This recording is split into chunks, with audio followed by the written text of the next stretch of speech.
Hello, hello, everybody, and welcome back to Mad Lads Live. I'm here. I'm alive. I'm mad. Actually, a little bit. Today's been kind of ridiculous. Today's been kind of ridiculous. So we are here continuing our siege of Conlad's dead. It's true. It's true. True. We're here continuing our siege of AdMag. This is happening. Things are happening. Things are happening. It's this. This is the thing that's happening right now. We're continuing our siege of AdMag. Mostly because I had to do an import due to, a bit of a frame rate loss that I was noticing towards the end of last episode. It's been like 4 or 5 episodes since I've imported. So, things were moving a little slower than we wanted. So I figured I'd do a quick import. Those are some steep steps. It's true. It's true. It's true. Alright, so we're gonna continue our siege, continue our assault on AdMag, absolutely cleaving, absolutely trouncing the Holy Nation. Cleave them in twain, we are. Beeps, just beeping it up. Straight into the action, everybody, straight into the action.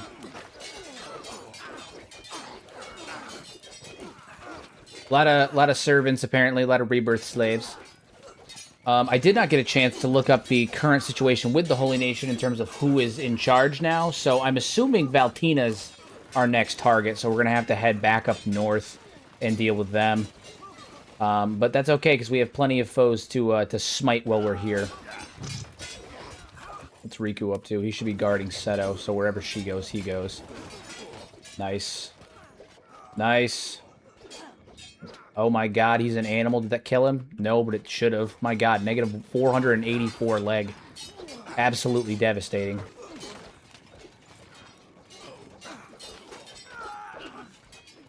It is a bloodbath. It is an absolute bloodbath. They stand no chance. Not even a little bit. And Beep is killing it too. My god. Look at him with his his foreign saber and his shield.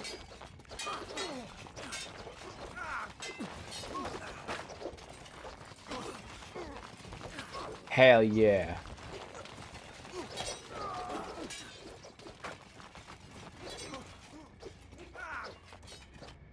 Oh man, how's everyone's day going? How are things? How's everyone's day been? I hope things are well. I was at the DMV for 4 hours today. Woo me. Love the DMV. Love spending 4 hours at the DM fucking V.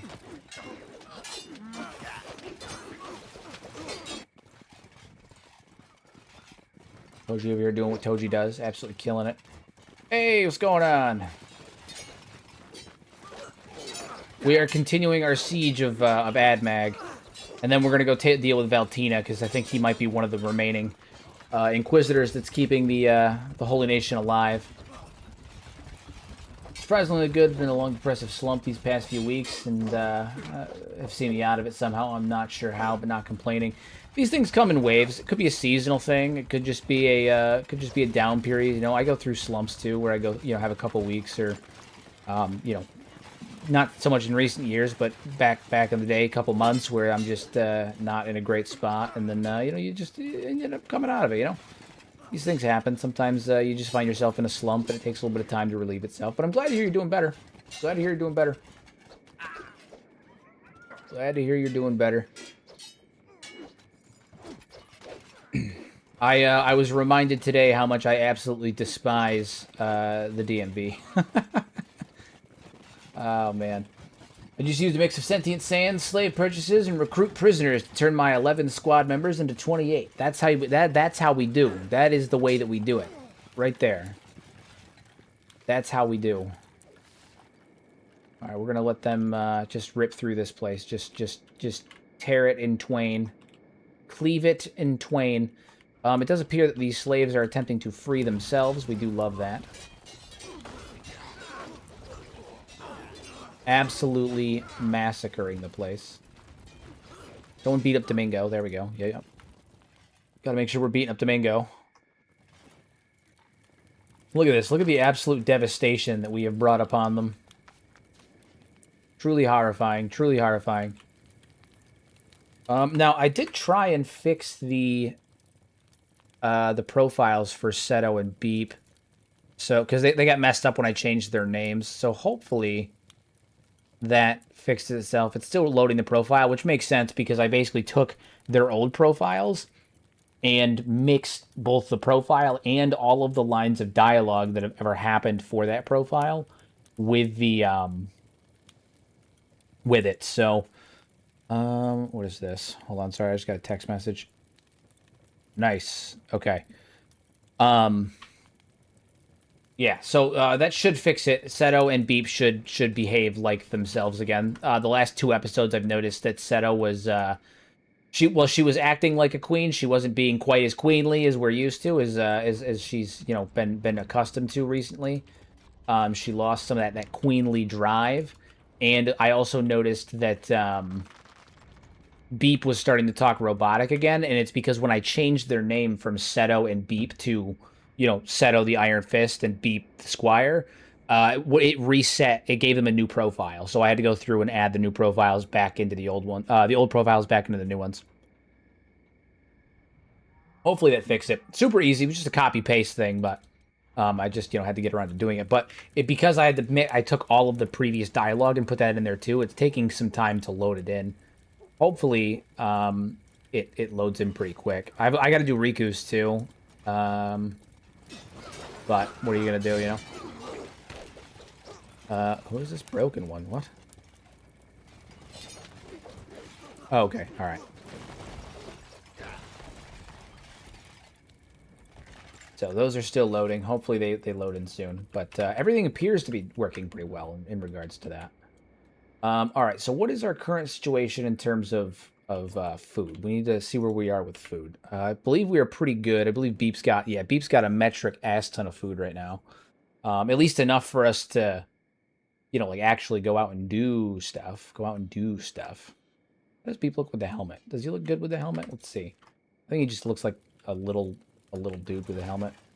The helmet does look surprisingly good on Beep. I'm gonna be honest with you. It looks surprisingly good on Beep. You can see his little eyeballs in there, right in there. It looks surprisingly good on Beep. I gotta level with you. It's looking pretty fire. I'm gonna keep it off because I think it looks just as good without it. But the helmet does look surprisingly good on Beep. He's using a shield, so he can't use the Lantern of Radiance. But Riku is not. What is Riku doing? Riku is not. Yeah, let's give Riku a lantern. Yeah. Okay, so we gotta pick up anybody that's down, that's not a slave, or like a former slave. I'm not too worried about them. They fell in battle, but they're also not anything worth picking up at the moment. They knew what they were getting into. They knew what they were getting into. All right, we're gonna head out of here. Evil troublemaker. That seems rude.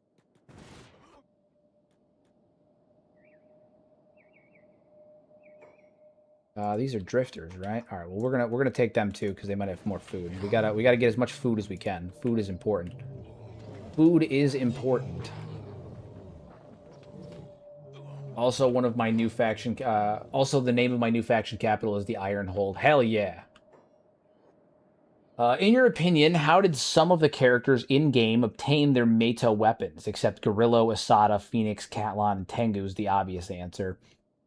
I mean, some of them are probably like the byproduct of looting. Like I imagine a lot, like the Sand Ninjas. I think the Sand Ninjas was passed down to them. I think it's like it seems very like ceremonial. I think the Sand Ninjas one was passed down to them, or potentially it was stolen. But it seems like they're somebody that used to have a renown about them, some kind of renown about them, and then it was passed down. Buzak and D-Man, how Buzin and D-Mac, I mean, however no, not the Black Dragon Ninjas, the Sand Ninjas. The Black Dragon Ninjas, how they got theirs, that one is harder to say. They're wanted by the Holy Nation, so my guess is that they stole them. I think they probably stole them from the Holy Nation. For whatever reason, we know that the Holy Nation has some kind of a propensity for taking, like holy weapons or unique weapons. When you look at the Holy Weapon start, because what is it? The Holy Weapon start. The description for it. I'm actually going to do it, but I'll read it for you. The Holy Weapon start is, where is it? Hold on. The Holy Sword. There we go. A down-and-out wanted criminal scavenging a battlefield. You find something interesting. A legendary sword said to be the work of the gods themselves. Someone's going to be missing this, that's for sure, but who cares? It's your legendary sword now. The idea behind it is that the sword was originally the United Cities. The individual fell in battle that was using it. The Holy Nation picked it up, and then that Holy Nation paladin died, and you looted it off the battlefield, which is why you have a bounty for both the Holy Nation and the United Cities. So it's possible that the Holy Nation took the Meito ninja's katana at some point off of somebody that they killed, and then DMAC and Busen stole it, actually, and that's probably where they got theirs from. What's another one that probably has an alrightish answer? Has an alrightish answer. Trying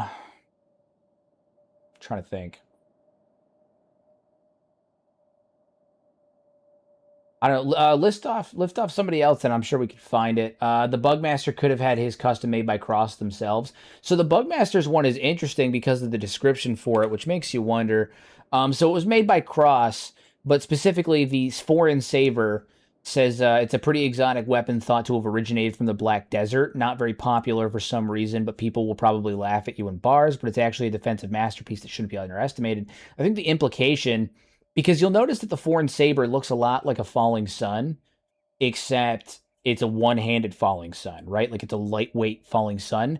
Catlon uses a Meito falling sun. What if the Foreign Saber, which is originated from the Black Desert is comprised of skeletons from the Second Empire. What if the Foreign Saber was a Second Empire sword? Which would even further make sense why the Bugmaster has it. If he was a notable geneticist of the Second Empire, he took one of the Meito weapons that they used in their armies, like something that was made by their artisans during the Second Empire, and now he has a Second Empire weapon. Because it says it's originated from the Black City, from the Black Desert. The Black Desert is where the Second Empire skeletons put themselves into exile after the fall of the Second Empire. So it lends even more to the idea that the Bugmaster is affiliated with the Second Empire in some meaningful capacity. So there's that. What other ones? Do you think we'll see Cross actively crafting Meito weapons in Kenshi too? I think so. I think that'd be a cool Easter egg for sure. I've said that I hope that Cross is a female Scorchlander. I think that would be really cool. I think that'd be a really nifty idea if Cross was a female Scorchlander. But I do hope that we see them in the next game for sure.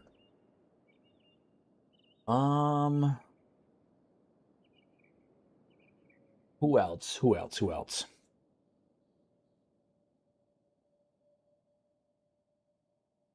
I think Simeon looted his. What does it sound? What the hell? All right, there was a weird sound that I just heard. That was weird.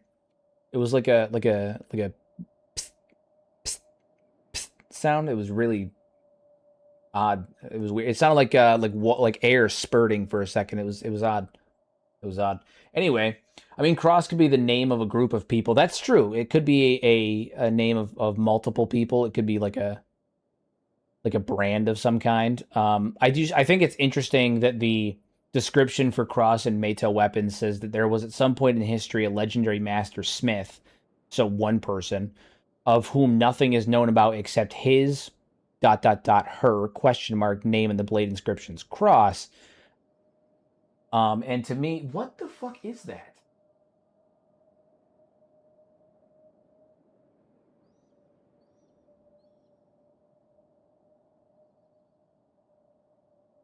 Annoying the shit out of me. I feel like it only happens when I'm talking though, but then when I'm not talking, I don't hear it anymore. What the fuck?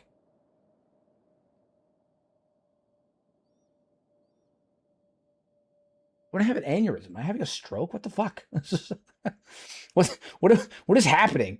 Anyway, how did the Queen of the South obtain a Meito polearm? Well, the Queen of the South, if the Queen of the South has been around since the Second Empire and they're over near the the Second Empire exiles and stuff, it could have been that they were given it. Maybe they looted it. Maybe they took it off of some traveler that was coming around. The Southern Hive is they kidnap people and feed them the king. It's quite possible that they just took it off of someone's body. There's that situation there. So the skin bandits trying to get you. Clearly, yeah. No, I'm being like actively hunted or something. I don't really understand or know what the hell's going on, but my lord. All right, Beep, go loot these. Loot these, see if there's anything in them. There's not. We assaulted those drifters for no good reason, for no justifiable reason. We had nothing, no reason to do that. Krell's chosen.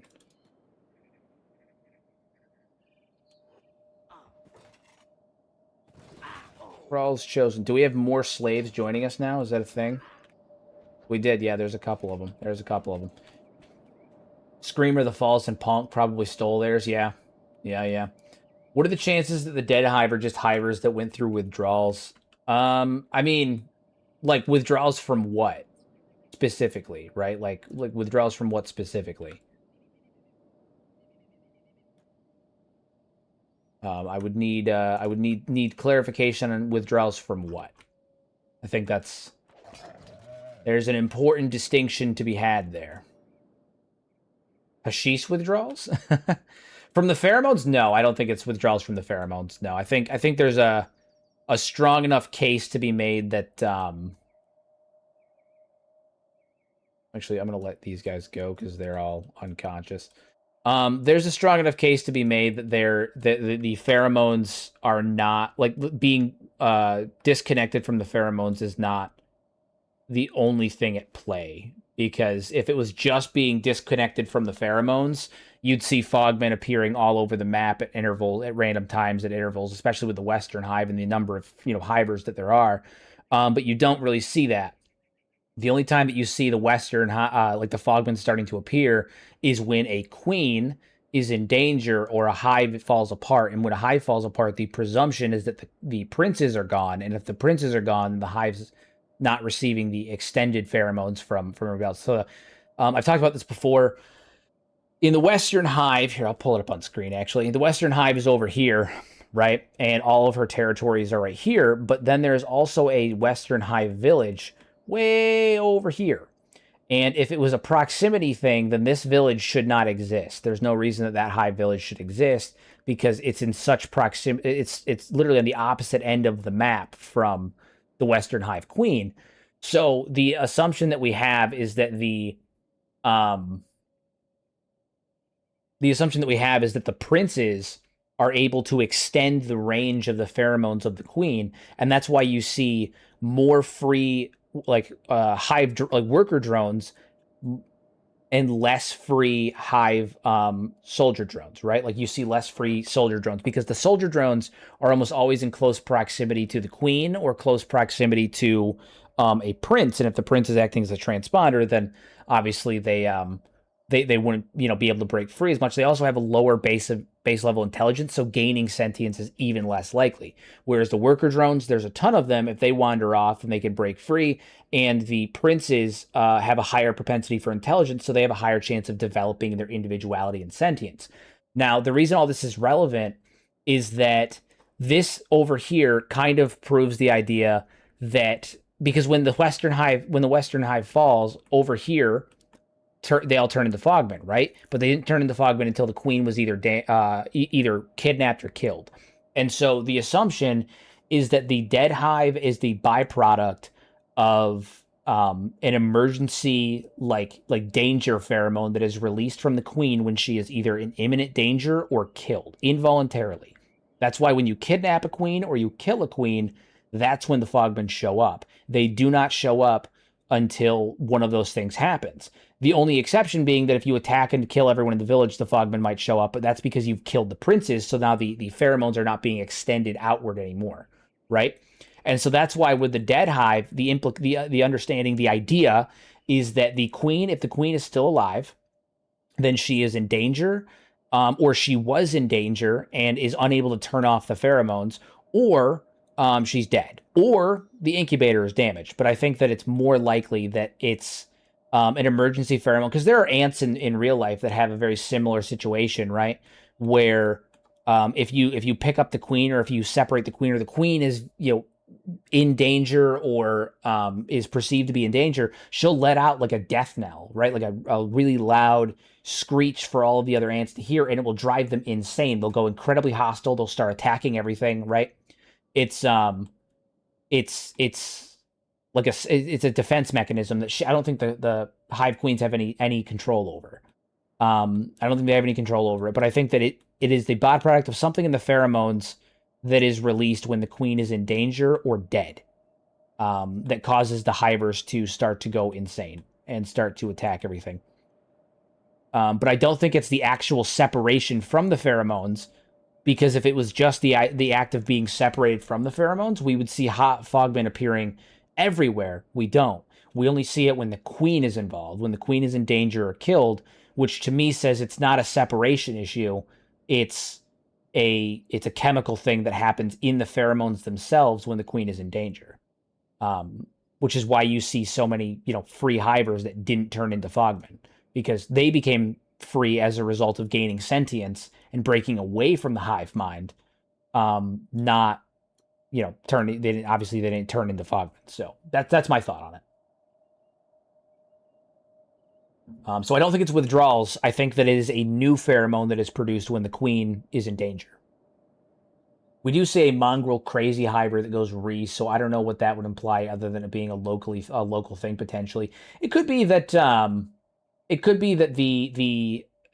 fogmen or the hivers in mongrel are maybe picking up hints of that pheromone and it's starting to drive them a little nuts. It could be something in the air too that's causing them to go a little bit more nutter butters. They could be more sensitive to something in the air. It could be that the fog is the byproduct of a condensed long-term variant of that pheromone being released from the queen, right? Like, you notice that it's foggy here, but if you've ever taken out the southern hive queen and then come back, this area gets kind of foggy too. And so I've always wondered if the fog that we see is actually the physical manifestation of that pheromone in the long term. Right, it's the it's the pheromone given form. You can see it. That'd be an interesting idea. Very interesting idea. I got a lore rabbit hole for you to dive into. I've been researching why Iraq has the rock formations and geography that it does. The closest analog IRL is to Madagascar's Shinji formations. Ooh, I'll have to take a peek at that because I've often wondered it myself. Do you think Beep was a part of the old hive? No. No, I think he was a Western hiver that got kicked out and wandered. I think he accidentally wandered his way to Mongrel while he was gaining sentience. Yeah, I think he found his way to Mongrel on accident. He simply wandered his way there, that's all. Mongrel crazies can also spawn as non-hivers. I think it's just someone that's been driven mad by the constant screaming of the fogmen and their victims. Yeah. That's true. I mean, the thing is in the fog, you have to think you're in the city, and while you're in the city, you can hear everyone screaming. You can hear everyone screaming. You can hear the constant wails and begging and the crunching and snapping of, people all around. You can see them everywhere. They're all around. You can see all of it. So, it does kind of paint the idea that maybe they're... Oh, you know what that fucking sound is? I'm an idiot. It's literally my dryer. I have my dryer. I'm doing laundry right now. It's literally the dryer. I'm an idiot. Jesus Christ. I'm like, what is that sound? It's the sound of my dryer. It's my dryer. I'm literally doing laundry. What am I talking about? Oh my God. That's so funny. It's my fucking dryer, guys. I'm doing laundry. Yeah, no, but they're probably driven insane by the constant screaming and wailing of their victims. Stinks like hivers reproducing. It smells like hivers reproducing here. Hiver coitus. Bro is ready to throw hands with an invader. I know. I really thought that I didn't know what the sound was, but it was really making me mad because it was it sounded like a little like psst, psst, psst sounds, right? Like someone was fucking tapping an air compressor very slightly. It was just making that like puff sound. Fucking annoying. Nope, it's my dryer. I'm just extra touchy today, man. The DMV really fucking irked me. That's what it is. I really got annoyed by the DMV today. Is what it was. This is gonna be a good one. There's a lot of Holy Nation up here, and then after this, we're gonna head to Oakland Shield. Yeah, your man got he got really fucking irked at the DMV today, man. I was super frustrating. No, it wasn't even for me. It wasn't even for me. Wasn't even for me. It was ridiculous. I was helping my brother-in-law out. He just turned 18. He asked if I could bring him to the DMV so he could get his ID. Because my man needed to get he needed to get an ID so he could get a new social security card because they lost he lost his at some point for whatever reason. So he needed to get a new ID so he can get a social security card so he can go get his fucking learner's permit, right? And we get up there and they were like, in order to get your ID, we need this is ridiculous. We need 6 points of identification. Okay, 6 points of identification. For an 18-year-old to get a non-driver's license ID. Absolutely asinine, okay? So they need 6 points of identification. We had 5, okay? And the kicker was when they told us that, because, he had a whole folder full of stuff, right, to identify himself. They said, your medical records are not acceptable forms of ID, right? Medical records protected by law, okay? That have your information, your name, your social, your information, all that stuff. Those are not acceptable. But do you know what is acceptable? Are you guys ready for this? Are you guys ready? I don't think you're ready for this. You know what is acceptable? Not your medical records. No. But if you go down to the local grocery store and get one of their rewards cards that has absolutely no identifiable information on it, or you get a fucking Barnes and Noble gift card, or you get a gift card that doesn't look like a gift card but looks like a credit card as long as it doesn't say the word debit on it, that says gift card on it. Even if it doesn't have any identifiable fucking information on it. Even if it's not, like, it's a fucking rewards card. It doesn't have any value. It has no information. It has his signature in fucking pen on the back. And they'll take that. That is an acceptable form of identification over his goddamn medical records. I about had a fucking meltdown. Apparently, that rewards card, that fucking rewards card is the whole reason we were able to do anything today. It was supposed to be a 20-minute fucking, it was a 45-minute drive for me to go do this for him, which is fine, happy to do it. And it was supposed to be an in and out thing, and it turned into a fucking 4-hour ordeal. 4-hour ordeal because we didn't have enough forms of identification. We had to drive to the grocery store that was up the road and get this boy a fucking a free rewards card that doesn't have any identifiable information. They don't even ask for his name when he signs up for it. And we had to get him a rewards card so he could sign the back in pen. And that's when they were like, okay, yeah, we can trust that this is you now. But the shot records he has weren't enough. Oh, God, no. No. The legally protected information's not enough, but the rewards card. Oh, God, that did it. So that was 4 hours of my fucking day.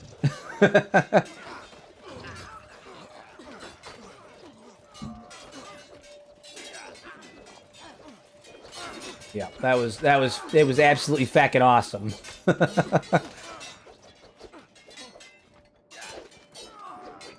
I thought the lady behind the desk was gonna have a full-on hero crash out. Mind you, she was also a giant fucking bitch for no reason. She was being an ass to me. She's being an ass to me when she's telling me that the rewards card has more value than medical records in terms of identification. She's being an ass to me. Like, I'm the fool. I'm the foolish one.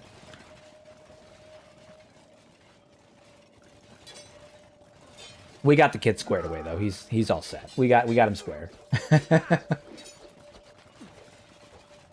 Why isn't there any major hive cities, only small villages? Like, is it because they're too frugal? I mean, because there's no reason to. They're all working towards a collective, and because they're working towards a collective, the entire collective is what is best for the hive and what is best for the queen. The only thing that they're worried about is building up the queen, protecting the queen, encasing the queen. They don't need a city, right? A city means visitors. It means economy. It means variables they can't control. No. This is a system, all right? It's a circuit board, okay? They're only here to farm resources and to have small shops for people to come by and sell things and produce things to make money so they can buy more stuff so they can send all of it back to the capital, which is the Western Hive. Or the Southern Hive, which, they don't have it because they're in a giant, valley that's surrounded on all sides. So there's one way in, or one-ish way in. Like they just don't need it, right? They're not operating from the perspective. Like you make a city so that you can have like a cultural center of commerce, and you can have a melting pot of new ideas and people and all that stuff. But they don't need that. They need resources and supply. That's what they need. Why does the Queen need so much money? Well, I think part of it is that they have the Western Hive has some kind of interest in cybernetics, and so I think they buy and trade resources so that way they can make cybernetics and engage in all that stuff. Also, they buy they grow food from an agricultural perspective, but they also may buy some of it as well. I think that's just the avenue that they have found that is an easier way to propagate themselves, right? Like, I think that part of it is performative, right? In the sense that in their mind, they're like, oh, if we're merchants, then everyone will get along with us, and if everyone gets along with us, it keeps the hive safe, and we can, build things, and we can be friendly with everyone. We're here to help them. We're here to help them. We can be friendly with everyone because merchants are allowed everywhere. I almost feel like they're copying the Traders Guild in some way. Like they're kind of modeling themselves after the Traders Guild. I could be wrong on that, but I find it interesting. Right now we're attacking the Great Fortress. Attacking the Great Fortress. What did you miss? You missed my crash out about the DMV. You missed my DMV crash out. Had to be done. One-armed Toji over here drop kicking fools. Did their backgrounds propagate yet? Did that fix yet? No, still loading. It's probably got an error with it. I'm gonna have to fix that. I have to go in and fix that later.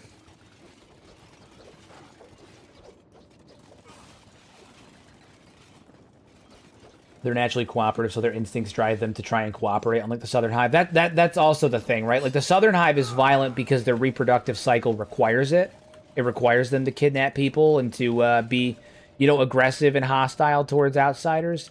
Oh, geez, man. Brandon got fecked up. Brandon got real fecked up. He got real fecked up.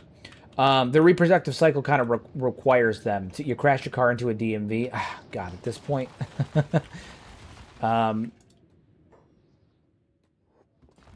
Hero went full killdozer. No, I spent 4.5 hours at the DMV today, just losing it. For my portfolio, I'm doing people in armor, doing mundane tasks, and the drawing I'm doing right now is a Viking at the DMV. What a coincidence. That's so funny. That's so funny. I'm excited to see it. Please send it to me when you're done. Please send it to me when you're done. Send it to me on Reddit or something.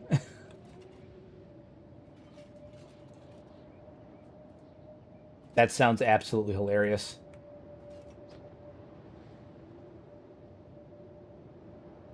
Nice, nice, nice. Okay, so it doesn't look like anybody's controlling this place. I need to know who is running the Holy Nation currently.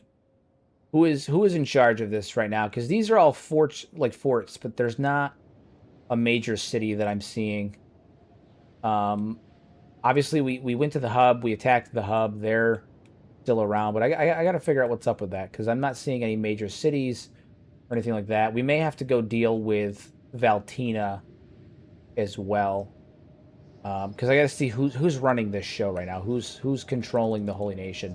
It's Reactive World, so if anybody else knows, let me know, or if anyone is familiar, because I am not. I'm not super in on the now, the what's happening of that.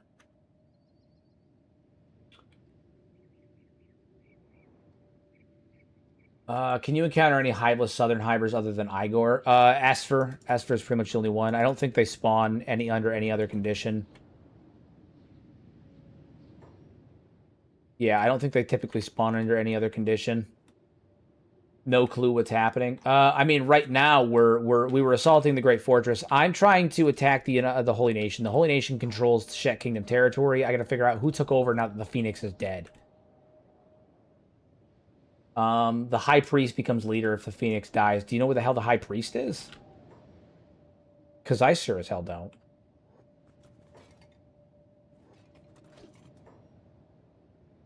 I sure as hell don't. From what I recall in Reactive World, it's a bunch of high priests that are hiding out, that are still keeping the Holy Nation going. Yeah, we gotta figure out where the hell they are. Take them down. Take them down to Pound Town. Show them what for it mean. Walker and Osif have been jailed, I believe. Yeah. Yeah. In lore 1v1, Igor versus Protector of the Flame. Who wins? Igor. Igor, hands down, Igor. I see no world in which it's not Igor.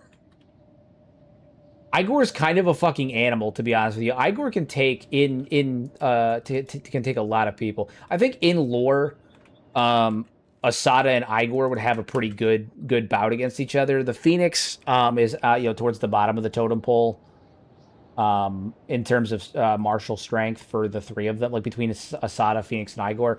I think it's Phoenix at the bottom, and then Igor and Asada. It depends on how long the fight went on in lore, right? Like, I think Asada would start out strong, and if she could end it quick, they'd be fine. I think that if the fight dragged on for any notable amount of time, it would start to go south. All right, we're going to pop on over here and heal up. We got to rest up. The remaining priests are under Okrin's fists.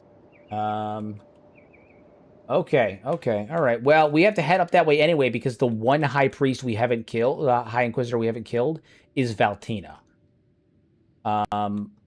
So we have to go to Valtina, and we've also got to go to Narcos Trap.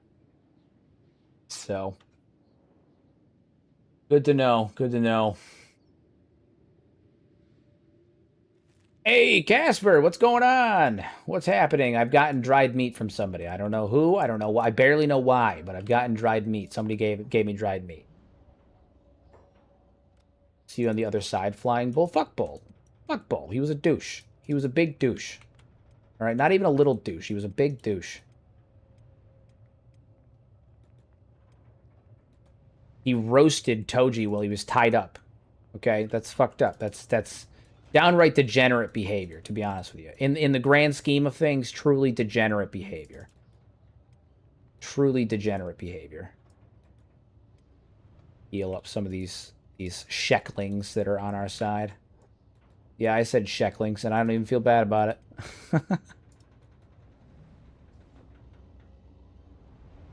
Okay, well, we're gonna wait. You should ask Seto her opinion on Hive soldiers. Indeed. Let's actually do that. I am curious as to what her opinion is on them. All right. Queen Seto. I have an unusual question.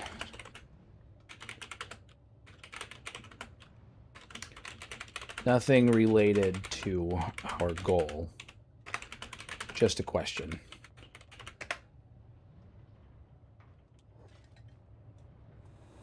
Let's see what she says. Let's see what she has to say.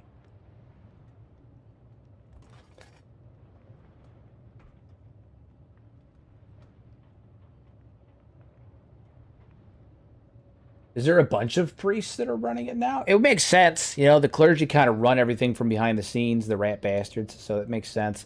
Wait, boss, but okay, so yeah, I gotta fix her dialogue. I still don't think it's still not correct. I've still gotta fix it.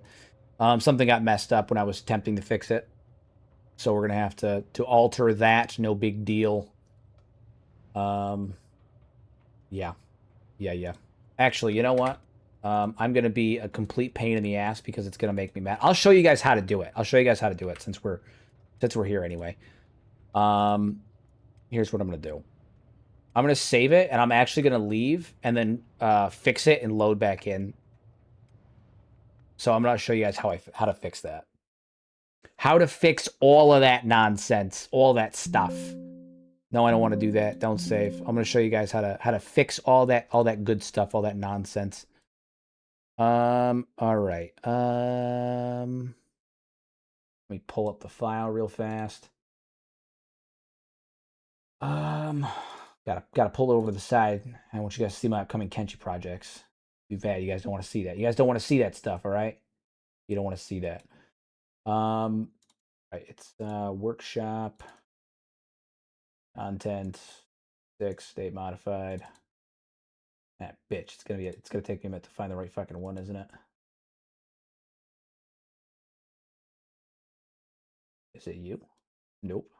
Is it you? Nope. Oh, this is gonna be annoying. Hold on, I gotta find the right one. Reactive world, more Merc contracts, fewer rocks. My God. That's not it either. We'll find it. We'll find it. It's in here somewhere. These. That one. Tires Guild. Oh my God. 9. Nope, that ain't it either. Friends, what happened? Oh, nothing happened. I'm currently trying to show you guys, like, show everyone how to fix sentient sands when characters aren't behaving. And like how all that works. Okay. So, you pull up your mod folder, right? It's listed under here. You find it under your workshop. So workshop content, Steam apps workshop content 233860, and then you find this folder. It's the same number. You go to server campaigns, and then you have your campaign that you have listed, and then characters, and it will have every character that you have ever interacted with in here, right? And so it gets pretty beefy. In this case, we have Beep the Squire, and then we have normal Beep. So I'm actually going to pull up the two of them. So we have normal Beep. This was Beep before I changed his name. And then this is Beep afterwards. I tried to fix it. For some reason, it didn't work. That's fine. I'm literally just going to copy all of this, and just paste it over. And then I'm going to change the name to Beep the Squire.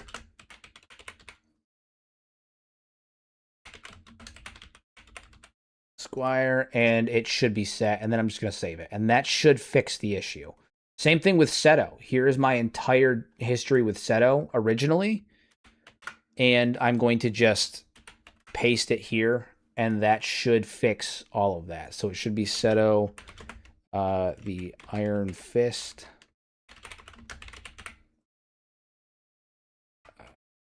The Iron Fist. And that should fix all of it. So then I'm going to save it. And it should be there. And actually, while I'm here, I'm going to fix Riku's as well, because Riku's got fucked up. This is super. This is like the easiest way to edit things. So we're going to do Riku's as well, because his got messed up when I changed his name too. So we're going to open Riku. And we're going to open Riku the God. So we're going to take all of Riku's here. All of his stuff. And I'm only gonna take his bio. I'm gonna take his bio, his personality and his bio. We're gonna take those, and we'll paste those over and make him the Riku that we remember, because he's had some recent dialogue changes that have not been great either. So that should take care of that. And then at the bottom, I think I can fix his relation. He was at 100, so we're gonna put him back to 100.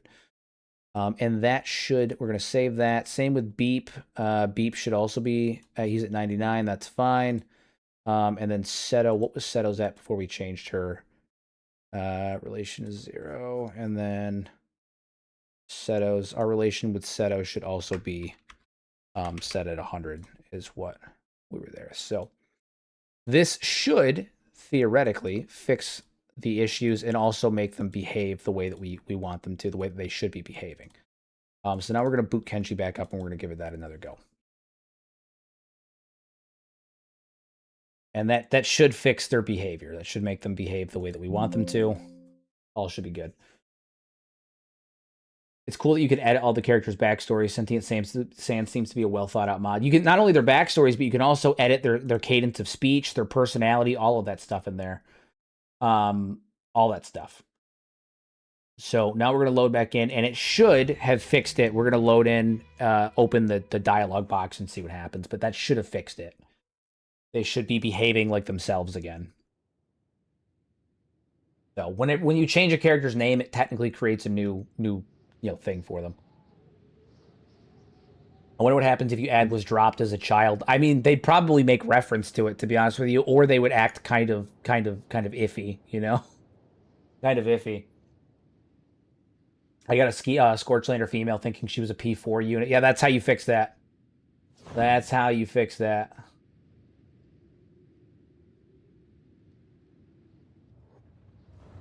All right, so now we're in here. We're going to go to the dialogue library, and we're going to see how that looks. Go to latest, wait for this to load in. Takes half a second. And it should, repeat, should have fixed their dialogue. So wait for these to load. Hold on. Had a soft spot pushed in. Jesus Christ. Yeah, so now you see Beep is fixed.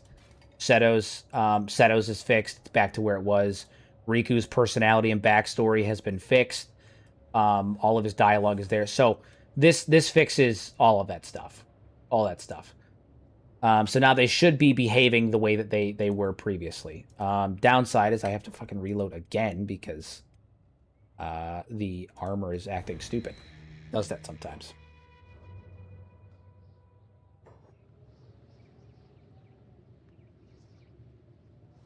I think I'll keep her thinking she's a skeleton, but actually fix her race since it's messed up. That's a good way to do it too. Adding pathological liar would be fun. I think that would be really cool. The new version of Sentient Sans that's being worked on right now, I guess, is supposed to be a really, really good one. Like I guess the update that they're working on right now is supposed to be huge. Absolutely supposed to be huge. So, okay, so now that that's done, we can talk to Seto and get a better opinion of her. So let's try this again. Queen Seto, may I actually I'm just gonna say my lady. My lady, may I inquire something of you? Nothing related to our mission, of course. Just a curiosity. Alright, let's see how she responds now. It should be a lot less like, what do you think, boss? And a lot more like, oh, you know, she's the queen of the fucking New Shek Kingdom, you know? Ask your question, One Arm. I've got no secrets worth hiding from the man who helped build these walls. Hell yeah. Okay, so she's talking a lot more like herself now. And Beep is going to stop talking like a fucking robot, and so will Riku. Which is cool. Because they've all been making comments about, like, calculations and fucking... you know, all that stuff and the data and whatnot. And none of them should fucking care about any of that. Maybe Beep a little bit because I made him a scavenger, like, you know, all that stuff. But do you get the fedora mailed to your house when you use the phrase "my lady" unironically? Only if you do it with the nerd chotch in you gotta do it with the chotch in your voice, right? Is my lady, my lady. I am a young, gentle sir, milady. No, in this case, it's a formal title, though. You know, it's a position of reverence. He's not doing it to be a weirdo. He's doing it because she's the queen. He's the queen. But yes, Toji will be receiving his fedora shortly. What is your opinions on the Western Hive?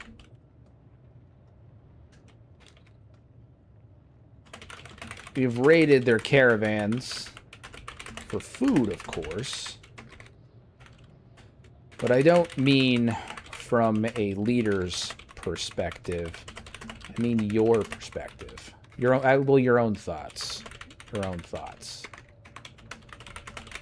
What do you think of them?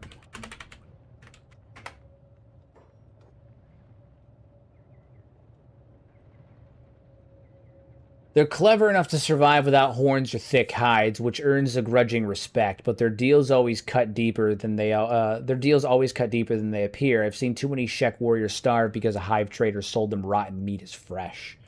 Interesting. Interesting. Interesting.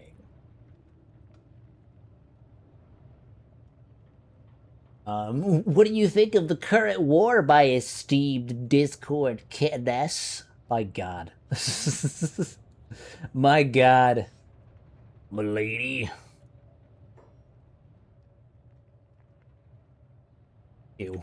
Fucking ew. I'm disgusted with myself. Why would you do this to me? Respect to Hybers. She's not fit to be queen. Logic, I'm gonna leave that response to you.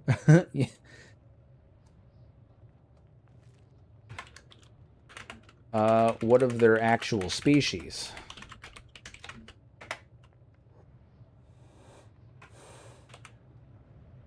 They like bones, but they've got a different kind of backbone, cunning, that keeps them alive. Well, hold on. That keeps them alive where most would die. I don't underestimate any creature that's still breathing in this wasteland. Fair enough. Fair enough. I mean, look at Beep. It's a true monster these days. Monster in combat these days.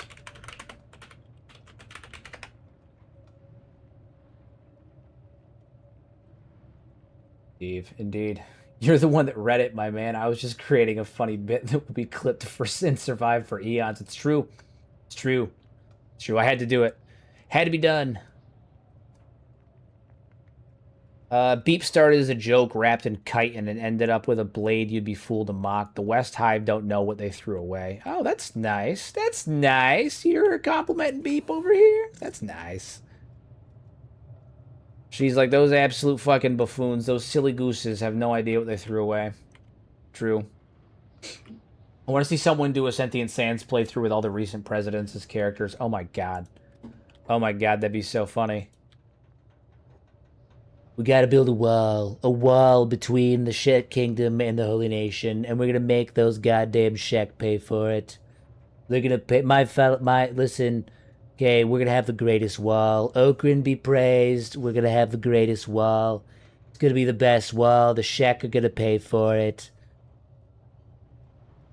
My fellow Kenshians, my fellow Kenshi Americans, we're gonna find the Okranites, and we're gonna bomb the shit out of them.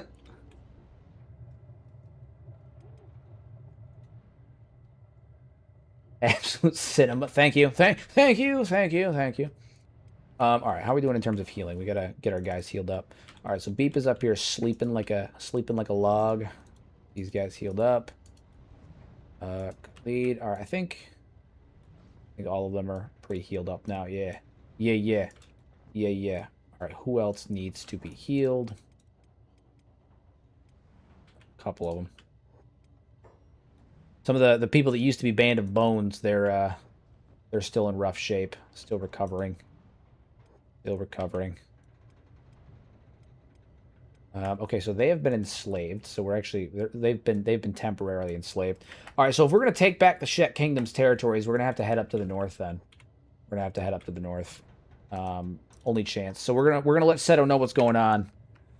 God damn, camera spazzing. There we go. Lady Seto, we have received intel from our scouts. You guys are the scouts, by the way. We've received intel from our scouts that the leadership, the whole of the Okranites, is scattered throughout their remaining territories.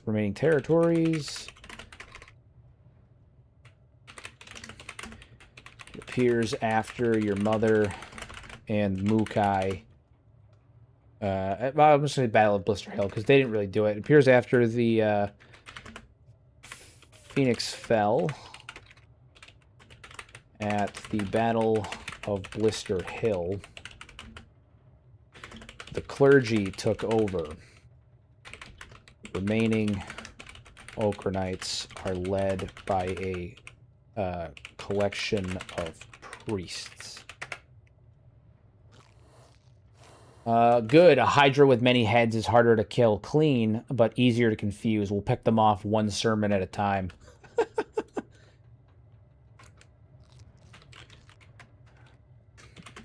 I recommend we start moving north immediately. We'll search and siege any farms and towns still under their control.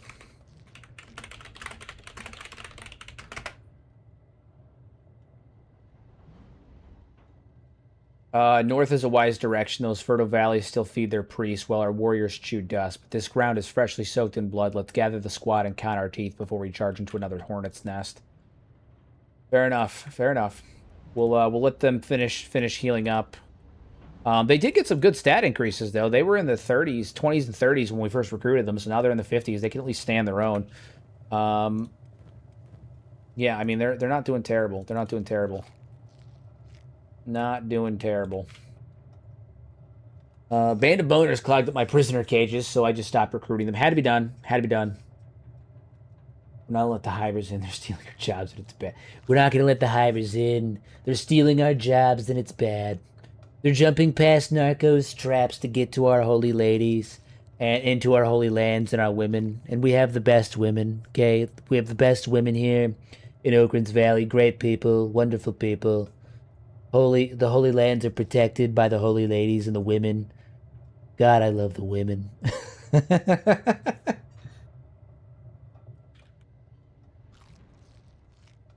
I've never had any affiliation with Longan. I don't know who he is. That man's a crook. He's a devil and a crook. I've never been affiliated with him. I kicked him out of my temple some 55 years ago, and I've never seen him since.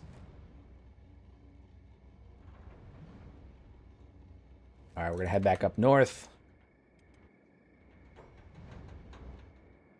True, the holy ladies. The holy ladies, the very holy.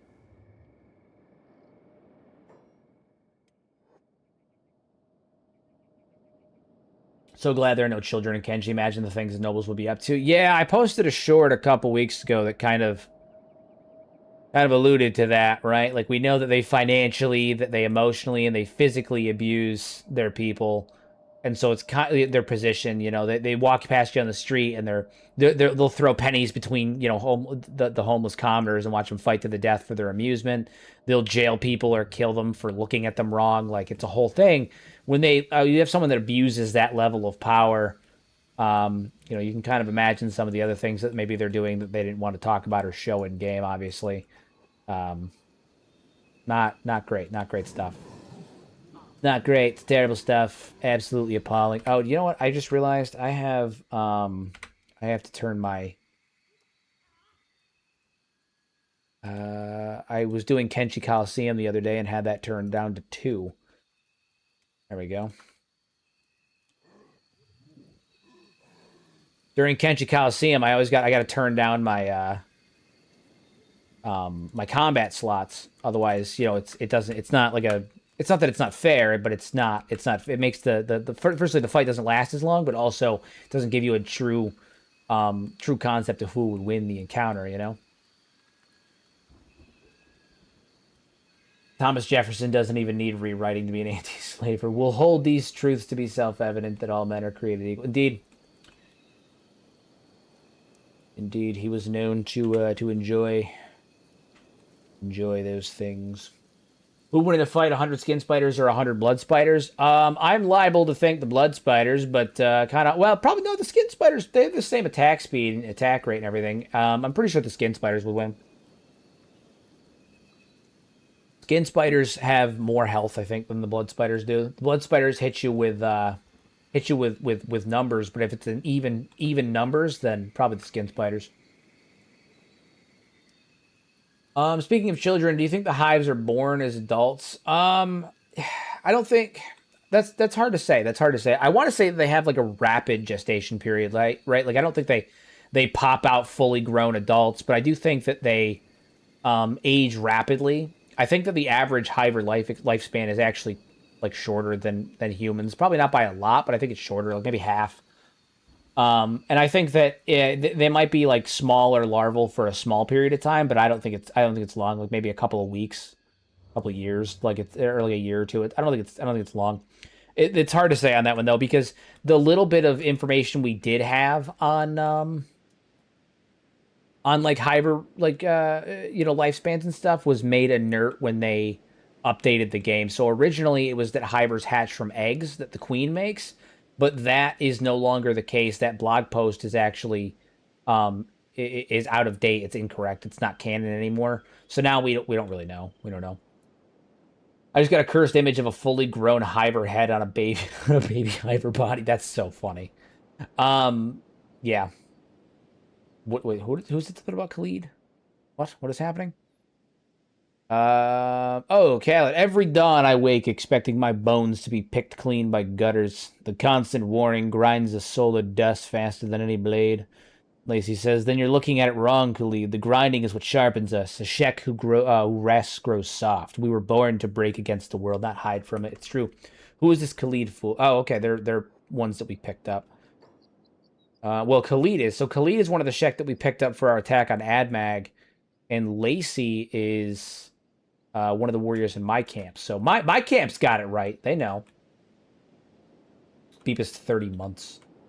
30 months. True. Hybers were born fully formed. I feel very sorry for the queen. Well, I mean, they're probably created as like embryos or like smaller variants of Hybers well in the incubator, and then they grow in the incubator as well. So it's not like she's like carrying them to term per se. But again, who knows? Who knows? It's kind of hard. It's tough to say. Tough to say.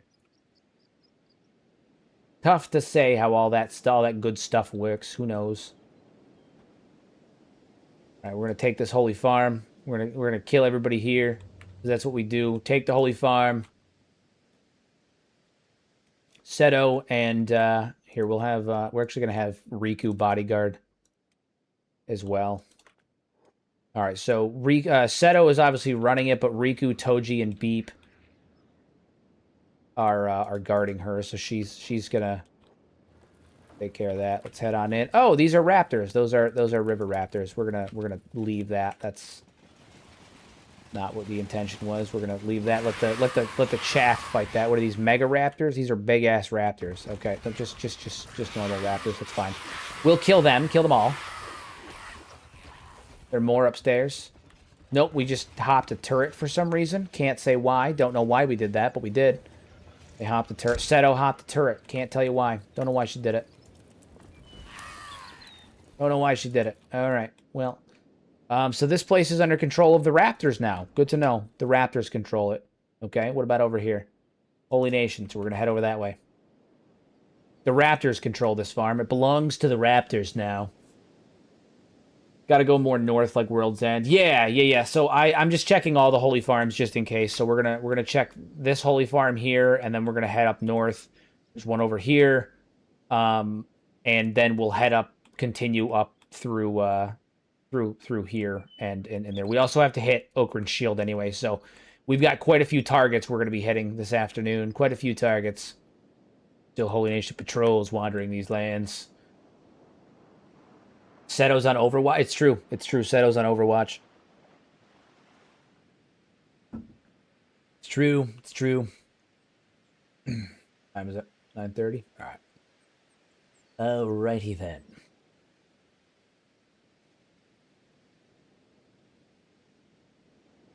Okay, so this is still a holy farm. Yeah, this one's still a holy farm. So we're gonna head up here, and we're gonna get plenty of food tonight, everybody. We're going to be eating good tonight.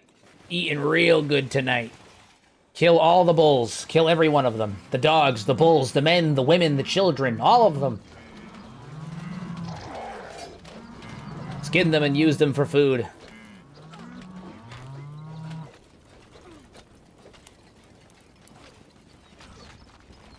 Imagine just being like a farmer and this is what you see charging at you out of nowhere. They didn't stand a fucking chance. Rome, you're gonna do your job, do your thing. You know your job. Get the meats. Dude, I forgot how much meat bulls have, my lord.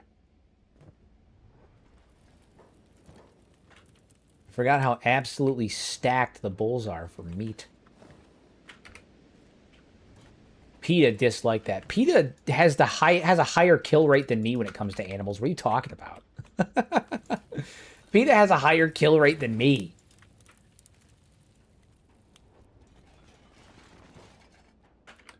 We're going for total domination. It's true. I mean, at this point, yeah, we the whole tribute methodology wasn't working, you know.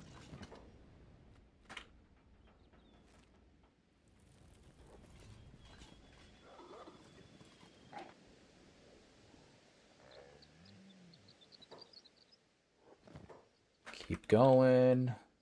Hell yeah. Hell yeah. I know this whole campaign is a cover story to hide your Holy Nation loving ways. That's what it is. Yeah, no, we're having a war against the Holy Nation, and this one just to cover up my deep-seated love for the Holy Nation. It's true. It's true. You caught me. You caught me. You absolutely caught me. It's true. I'm actually hiding my other Kenshi tattoo. I have a Holy Nation tattoo. It's true. Me. In a less sarcastic point of conversation, I actually am going to be getting another Kenshi tattoo pretty soon. I think I'm going to get either a Shek or Agnew on the same leg on the other side of my calf. I have Beep on one side. I'm thinking about getting Agnew on the other side. Maybe I think I'm going to get Beep on one. I have Beep on the left side, Agnew on the right side, and then a Shek on the back side. We all know you have a side save where the Holy Phoenix is hype man with sentient sands. I mean, I am going to do a Holy Nation playthrough on here eventually, right? But I've also done so many other playthroughs that, you know, it's not. I'm gonna end up hitting every avenue. You know, we're gonna do the Hive playthrough, the Outbreak playthrough, the Holy Nation playthrough, the Shek playthrough, Dwarf playthrough. You know, there's gonna be a playthrough for everything. We're playthrough for everything. All the playthroughs. We're gonna do one for everything. Fine. Okay, so we killed all them. I didn't see any priests in here. If there was a priest, they're almost certainly dead. Yeah, I didn't see a priest in here. So, all right, I guess we're gonna head up here. Continue our journey.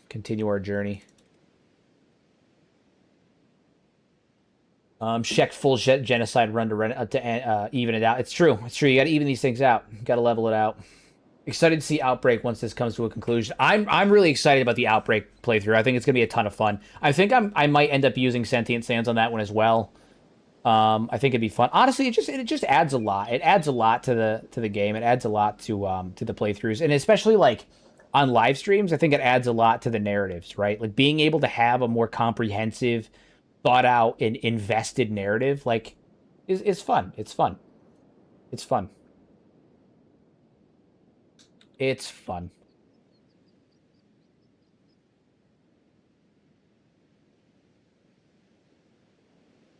And plus, yeah, with the Outbreak playthrough, I think in particular that one's gonna be really fun. And then after that's the Hive playthrough. I'm gonna be doing a Hive variant playthrough, and I have some pretty fun ideas for that as well.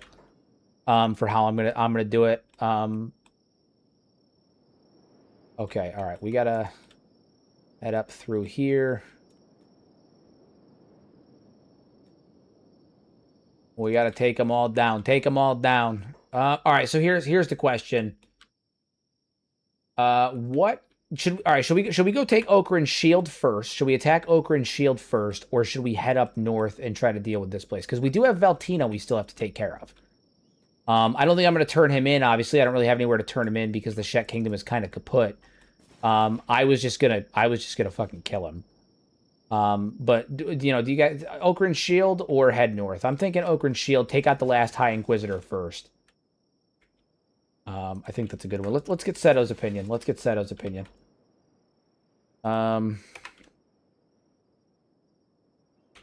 Queen, we have... Yes, Queen! We have two options in front of us. To head before the actual High Priest spawns. Okay, so we may have to deal with Veltina first then. Okay. All right, never mind then. Well, let's head to deal with Veltina first then, if we need to, if that is a requirement. Honestly, we should have done it the first time, but we had a full Shek warband with us at the time, and we were a little distracted. We have enough food to keep going, which is good. Who are you guys? Mercenaries? Nah, I don't need mercenaries. Egg? A drifter named Egg. His name is Egg. He is a drifter, and his name is Egg. I think you should take out Ochre and Shield and Fist for the priest to spawn, although the High Priest will still spawn without the priest dead. Interesting.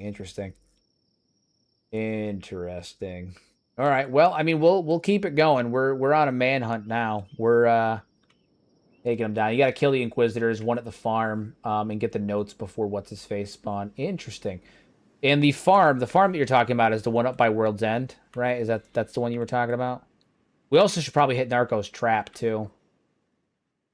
We should probably also hit Narco's Trap at some point too. Yeah. Okay.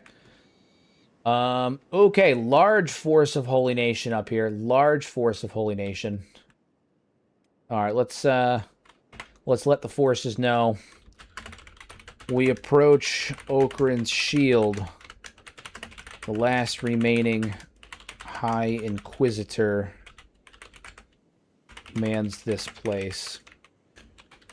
Prepare for battle. Me hear your war cry.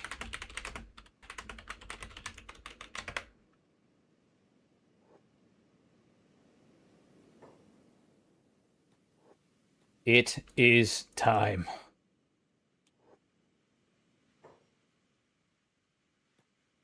All right, this is happening. This is happening.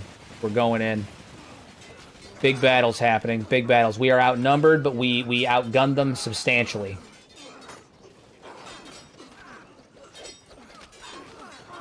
We are outnumbered, but we outgunned them. Riku's a beast. The only prayer those priests will hear is the Ring of Steel. Let's paint the walls with their sermons.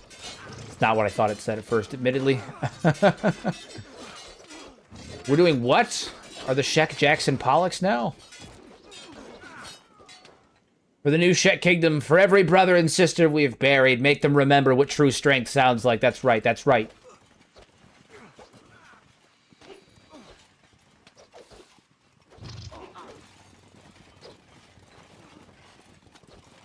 You may have to do a lot of editing in Sentient Sands for the Outbreak run so the history makes sense. It's a decent at adding new mods, but that's a major overhaul. I think it'll be okay. I think it'll be fine. It'll be good because it doesn't. Outbreak doesn't overhaul the actual lore of the world. All it does is add in it adds in some new mechanics, but it's safe to use with things like Reactive World and stuff like that because it adds in new waves of enemies that get progressively stronger as unique NPCs that spawn get taken out. So it should function just fine. It should function just fine. But I'll read into it to see if I need to do any extra work to it. Beep's over here doing beep things. Doing beep things. It's a beep thing. Where the fuck are you going, man? You chasing a paladin that has no arms or something? What is he doing? Protecting allies. From what? From what? Beep is the strongest. There will be changes. It's true. I've heard this. I have heard this about Beep. I've heard that there will be changes and that he is the strongest.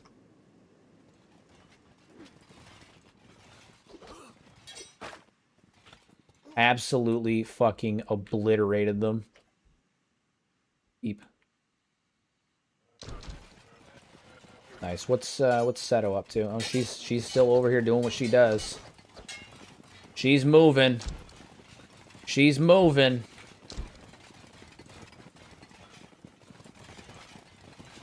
Generate a world event, editing that to be the outbreak, and then let the AI run with that, see how it works. Yeah, that's my thought, because cities are going to fall as the outbreak continues, right? Like, as the AI gets stronger, the enemy gets stronger, cities will fall, towns will fall, and the world will generate world events about them falling to this faction. So eventually rumors will spread about this infected faction and all of that stuff, and it will hopefully start to kind of pick it up as it goes as well, but we'll go from there.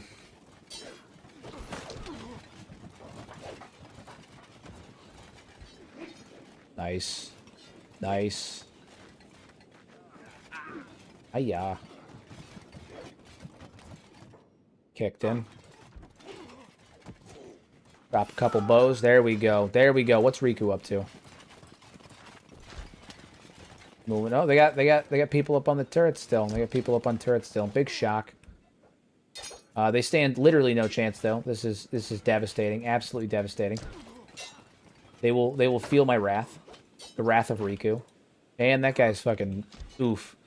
The number of prosthetics that are not going to be used here on these soldiers is crazy.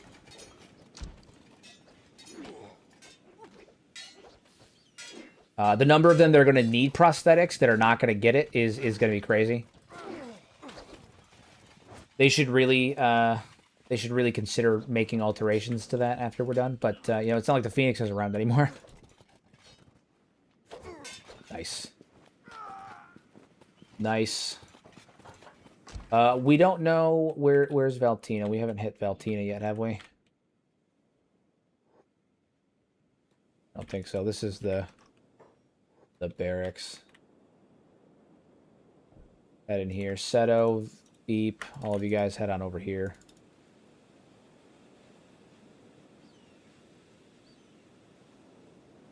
Oh, they're going the long way. Right, right. That's interesting. Interesting choice. Interesting choice. Our guys are scattered everywhere, just fucking destroying them. Now, I'm excited to see what the fights are going to look like when we start attacking United Cities, because they have a lot higher population there. I'm excited to see what those are going to look like. Okay, so this is where all the Inquisitors are, but there is a good number of Inquisitors up here. We're going to get the 5 Invincibles up here as well as Cyrus. We need all the manpower we can get up here.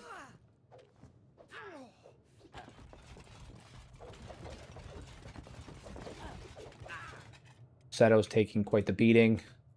Where's Riku at? Riku's a-coming.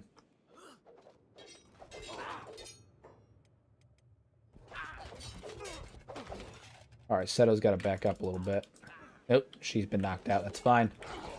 Riku's in here now. It's all ogre now.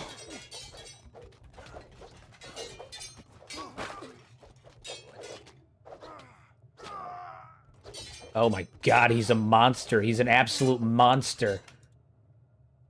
Atasushi, huh? Good old Atasushi. Where is Valtina? There he is. You can recognize him because of his giant polearm. He's fighting Beep.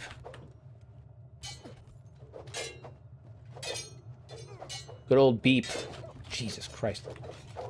How's Toji doing? Toji's taking his licks too. He keeps getting ganged up on. But he's doing it, though. He's doing it. He's showing him what for it mean. Oh, alright. Backup is here. Alright, the rest of the 5 Invincibles have shown up. Beep is honestly really going at it with these guys. My god. Where's the High Inquisitor at? Where did he go? He downed? Oh, yeah, he's... Oh, Riku chopped his fucking leg off, didn't he? Negative 195, Riku definitely chopped his fucking leg off. We're gonna let that man bleed. I'm gonna have Riku specifically come hit him because I need him to die. I need him to specifically die. And the only one that can give us a surefire kill for that would be Riku. Come on, Riku, get over here. Hit that man. Hit him good. Watch his health. Watch him. Okay. Oh, there we go. Fucking dead. Oof. Oof. There we go. That's what we wanted. That's what we wanted. Just killed him outright. No return. Those armors look very cool. Thank you very much. It's the Legacy of the North armor. We actually did take some damage this time around. The last couple like forts that we attacked were it was very one-sided. This time we actually did take a bit of a beating. Not enough to do anything. I mean, Riku's just doing what Riku does. My fucking god, look at him. He's a monster, an absolute monster.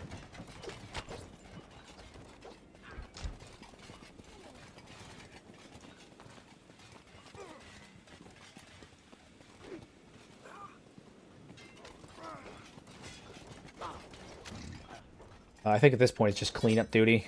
We're just on cleanup duty. Nice. Retribution for all the murdered children. It's true. It's true. Aito, my guy, you need to get up. You're currently unconscious, and that's not gonna work for me. That's not working for me. That's not working for me.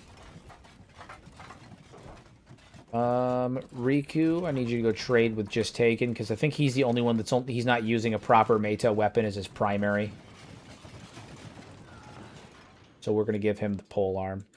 The goal is that all of the 5 Invincibles are using Meito weapons. So we gotta give him one of those, because he was Just Taken's using the Meito cross pole arm. Meito Paladin's heavy cross is being used by Pseudo. Toki's using the huge cleaver. Kuba's using the Meito Paladin's cross, and then Steve is using the great wooden club from the Meat Lord, but that's a different thing.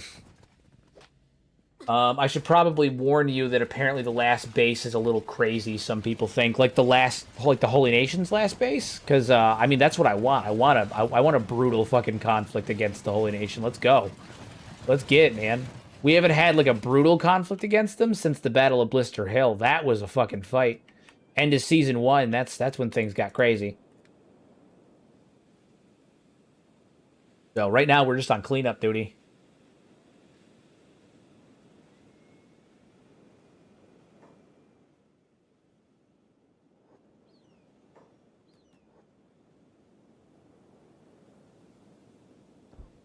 Camp and heal. Yeah, that's the plan. We're gonna camp up and heal. Take out as many as we can. Camp up, heal. And then we're gonna go do a pit stop over at Narco's Trap. Take that place out. Kill all of them. It'll be a good time. It'll be a great time. The last base I hear has an entire city population as soldiers. That's fucking magnificent. Magnificent. They're gonna need it. They're gonna need it. Look at Riku. Look at this man. You think this man's taking damage? You think this man's hurt by the events that have happened here? No. He's living it, baby. He's living it.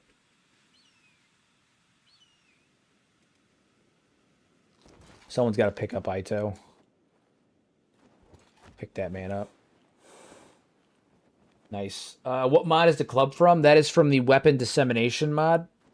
No, actually, it's from the Cannibals Expanded. Sorry, it's from Cannibals Expanded. Cannibals Expanded.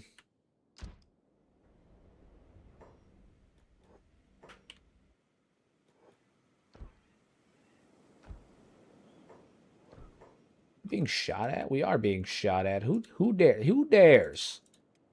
How dare?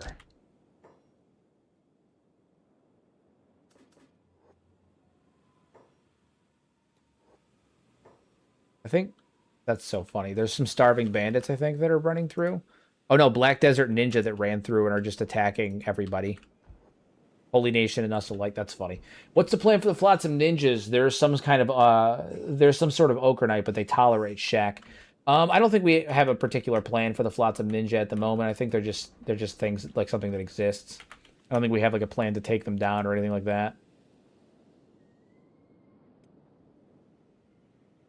All right. Well, we've done our part here. We killed Veltina. He's very much dead. He's very dead. Very, very dead. Who the hell? Random tech hunters attacking us. I don't know why that is, but that's fine. So I can get it. Fool. Random tech hunter attack. Odd. How very odd.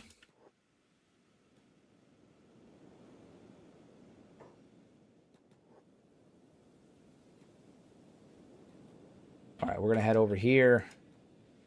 And we should be able to rest up over this way. Over here. And then once we rest up a bit, we'll actually head straight up north. We'll walk the ridge here.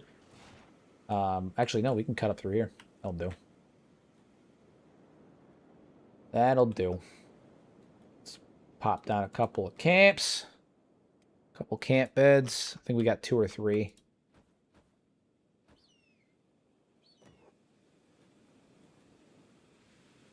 Old Riku. And we got one. Nope, nobody's got one. That's fine. All right, Seto, obviously you rest up, and Toji, you rest up first. We're not gonna do a full recovery, but we're gonna get a couple of the ones that got really messed up, like Ido, Beep, Seto, all of them. Most people survived pretty well. Bailey took a bit of a beating as well, but we always like walking loot bags. It's true. It's true. Walking bags of loot. My God. My God.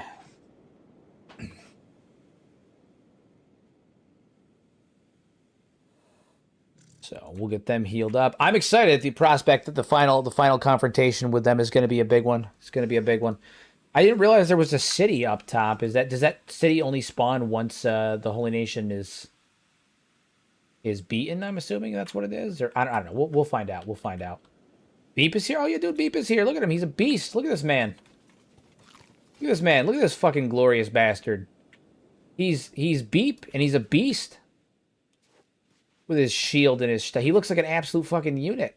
This is not a Beep you would want to mess with. Beep came with Toji, right? Like, Beep and Toji were the original party during the first team, so... Just wanted to say that you're the premier Kenshi YouTuber, absolute legend. I want to make an honorary NPC for you in my save. Thank you so much. Much appreciated. And I would be honored to be a member of your save. Absolutely. Absolutely. The ruins near Rebirth become a stronghold, apparently. Ooh, interesting. Interesting. Can I use the bed back at the Holy Nation base? No, because it's owned by the Holy Nation. It'll be considered private. The alternative outcome for Cyber Beep. Viking Beep. It's true. It's true. Beep the Viking. Viking Beep. It just overrides an existing location. Interesting. Interesting.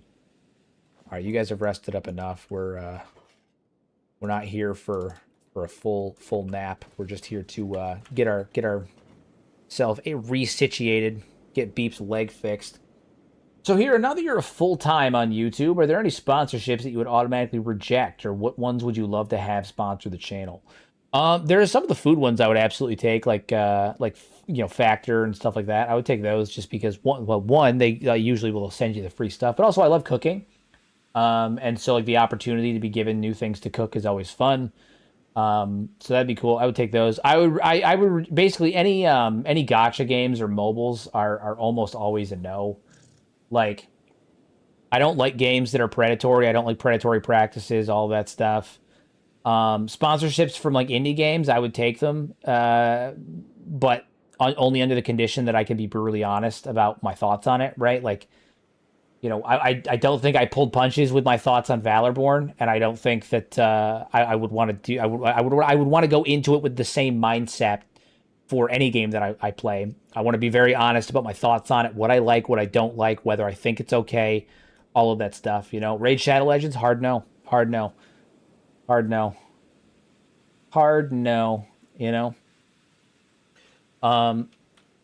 Also, in this economy, I would most definitely take like a PC sponsorship, you know?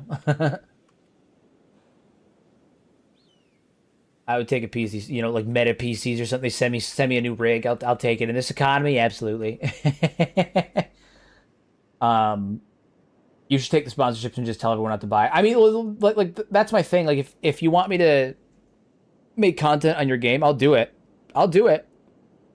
But you need to be ready for me to potentially not like it, right? Like, I'm not going to shit on your game if it's a good game, but if I play it and it's dog water, I'm going to tell everyone it's fucking dog water, you know? What if a gambling company shows up with a fat check? Define fat check. You know, there's a balance too, right? There's a balance between ethics and providing. If someone came up and was like, we'll offer you $500,000 to pitch this game like 3 times. Maybe. There's a limit. As long as people aren't getting hurt, I'm okay with it, you know? If as long as people aren't getting actively hurt by it, as long as I don't think it's unethical, it's fine. If it's something that I don't agree with, you know, that's different. But like, you know, it's fine. My thing is, as long as people aren't getting actively hurt, and it's, you know, along those lines, it's generally pretty okay. But like predatory things, like one of the reasons I don't think I would ever take a raid sponsorship is because like, I find Raid as a game, even if the gameplay loop is okay, I find the game itself to be incredibly predatory. It's so geared towards sucking you down financially. I can't get behind it. I can't do it. You know, I find it I find it deplorable, you know? Oh, shit, am I crashing? Oh, no, there we go. I find it fucked up. I can't get behind it, you know?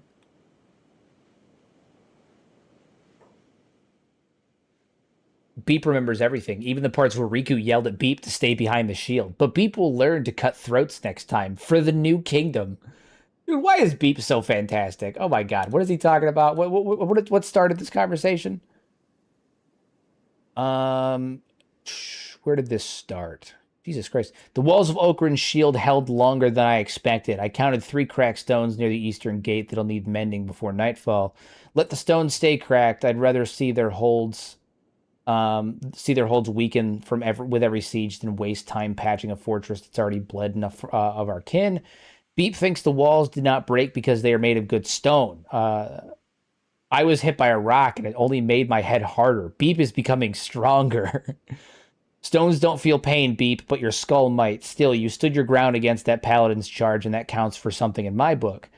Standing is one thing. Knowing when to hold and when to retreat is another. The Inquisitor slipped away because we overcommitted to cracking stones instead of cutting his throat. Next time I'll remember that.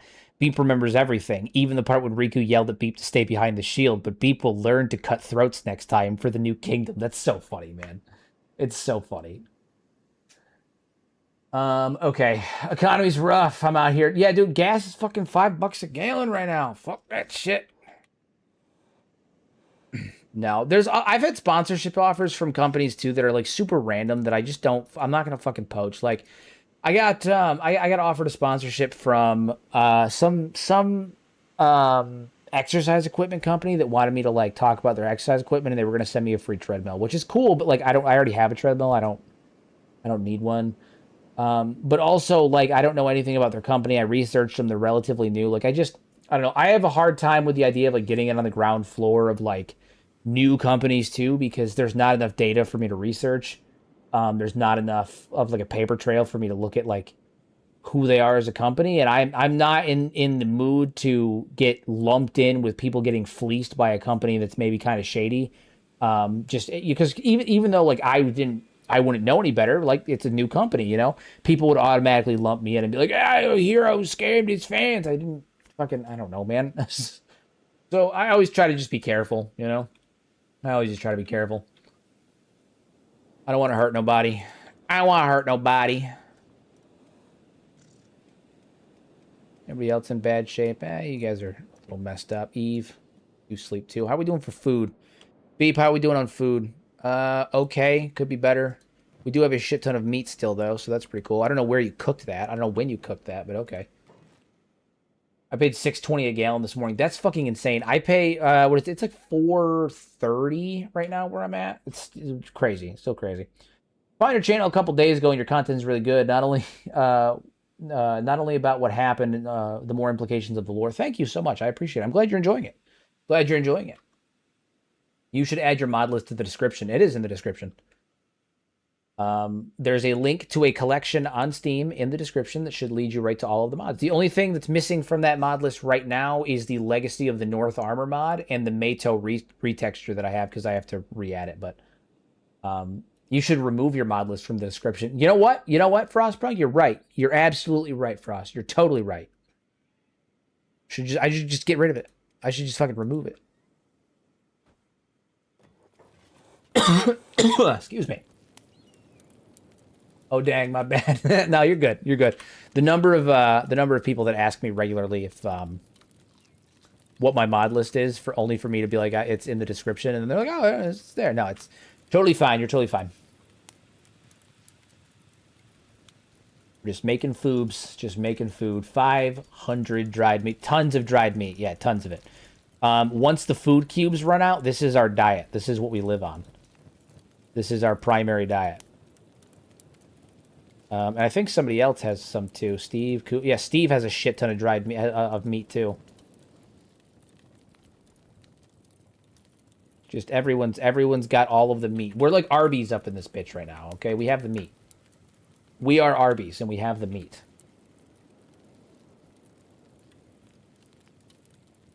You should add the word mod list next to the link. It might help. I'll go back and do that for in the future. I'll go back and do that in the future. Gas is $7 a gallon in Vancouver. Oh my god. Yeah, dude, that's crazy. That's crazy. I used to be able to fill my tank for $50. Today I put $50 in my tank and it was like a little bit more than three, like half, a little bit more than half. Crazy. Do you think Kenshi will have a good ending? I do. I do.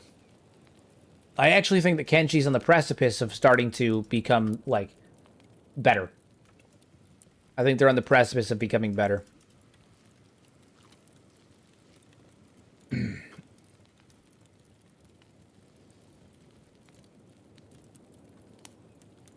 All right, we'll cook up some more meat. How are you guys doing? We're not going to cook all of the meat. We're just going to... Okay, yeah, it's time. It's time. It is time.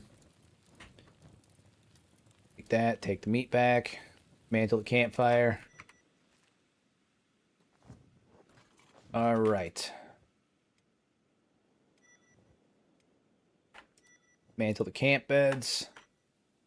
Riku, go pick those bitches up. All right. We're ready to move out. The Joe Rogan of this world is freaking out at the idea of a secret city of Shek who only eat meat and live in the borderlands.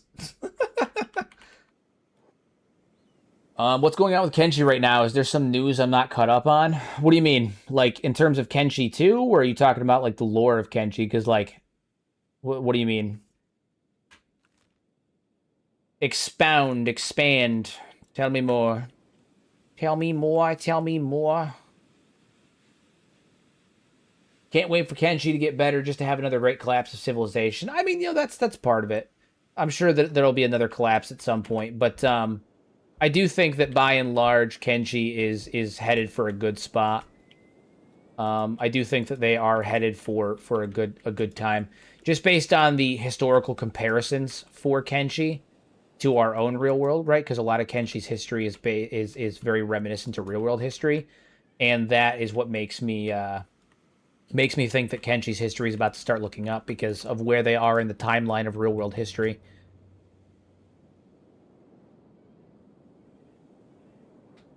Where they are currently in the timeline. Hey, much appreciated, much appreciated. I don't know how much, I don't know what jewels are, but thank you. Much appreciated. I have literally no fucking idea what jewels are. No idea. Thank you, though. I have to get better educated. I have to get better educated about Twitch stuff. I'm so bad. I've only been doing Twitch for like 2.5 months, so I have to get better about that. I have no idea what half of the Twitch stuff is. I don't know what half of it means. I know what bits are and what subs are. I barely know the difference between tiers of subs. Like I don't know what various tiers do. I have no fucking idea, man. I have no idea. I'm so bad at that stuff. W. More jewels. Look at you. Thanks. Threw me a W. We love W's. W's in chat.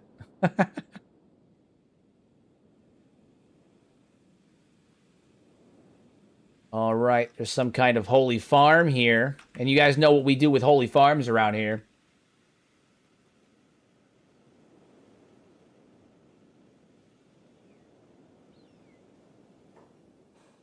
Wait, what did they say? They said, the East will fall the evils of the desert now that Valtina is gone. Yeah, dude, Valtina's very gone. Dead, in fact. Very dead. Very dead. In fact, so are all of you. Very dead. We're a Shek war party, and we're here for your head. Pretty sure it's like 10 cents you can get. YouTube gave to me for free. Hell yeah. I'll take it. I'll take it. That's a dime, baby. That's a dime.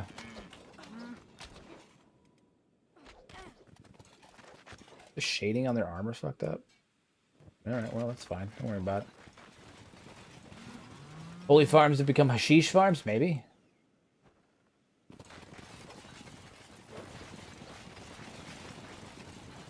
I think the more you are trying to be a good person in Kenshi, the you become worse, totally not neutral. I mean...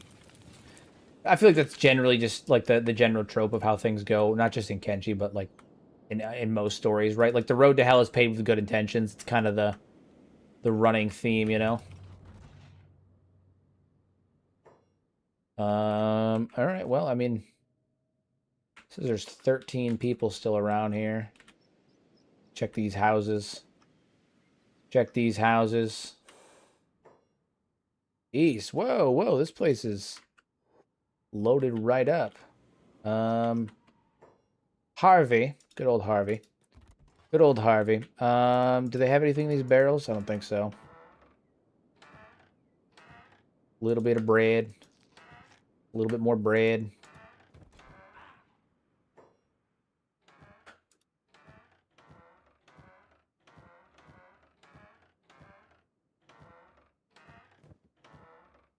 All these barrels, and they barely have fucking anything in them. My God. All these barrels barely have anything in them. Absolutely ridiculous. You will be missed, Inquisitor Valtina. By who? By who? Who? Who's gonna miss Inquisitor Valtina? Do tell. Do tell. The servants that don't no longer exist because I killed the vast majority of them? I mean, come on.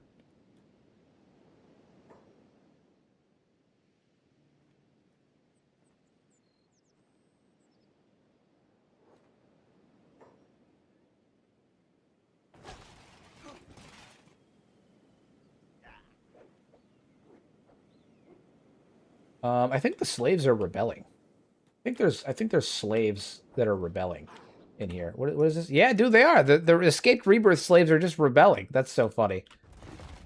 Full on rebellion, man. Full on rebellion. Hell yeah. Free them all. All right, well, we're going to work our way up. Another holy farm up here. Let's go fuck that one up. Kill them all. Kill them all. Come out, ye Black Titans. Come out and fight me like a man. Show the world how you won, won medals down in Flanders. It's true. It's true. I just realized you could make a killing if you invented the bicycle on Kenshi. So, you know, the implication is that we're getting we already took care of the Inquisitor that was at Rebirth. We already did that. We did that at the end of season 1, actually. That was the last thing we did at season 1. What Meito retexture is this? It's the Imperial.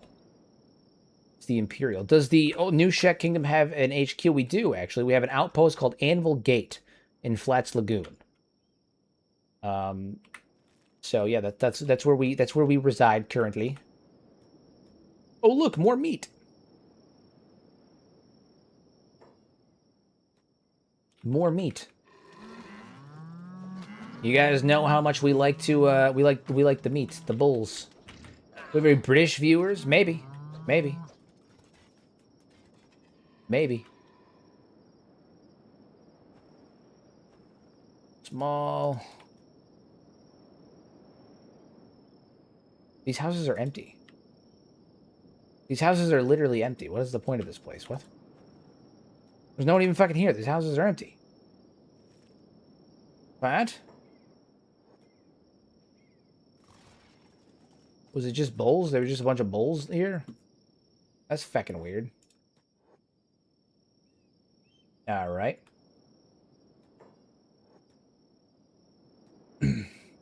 Interesting. Interesting.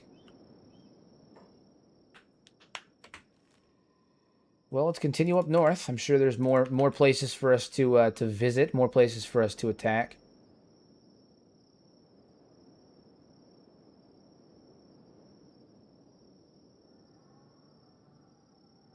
We will find whoever is leading these Holy Nation dogs, and we will put them down.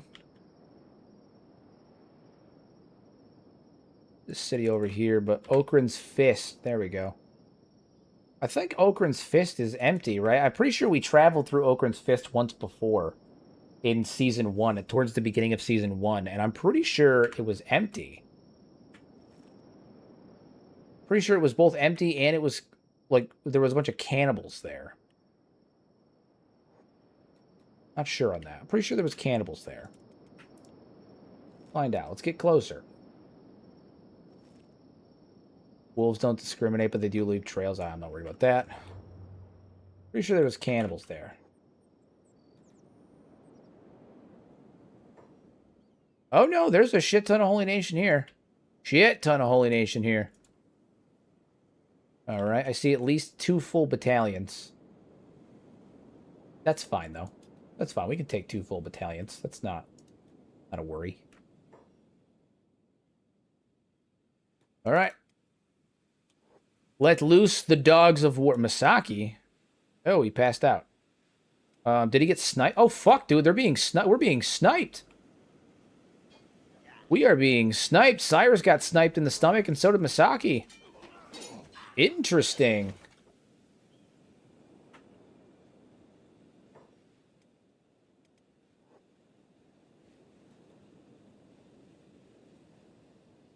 You gotta charge that fucking gate. Gotta charge that gate.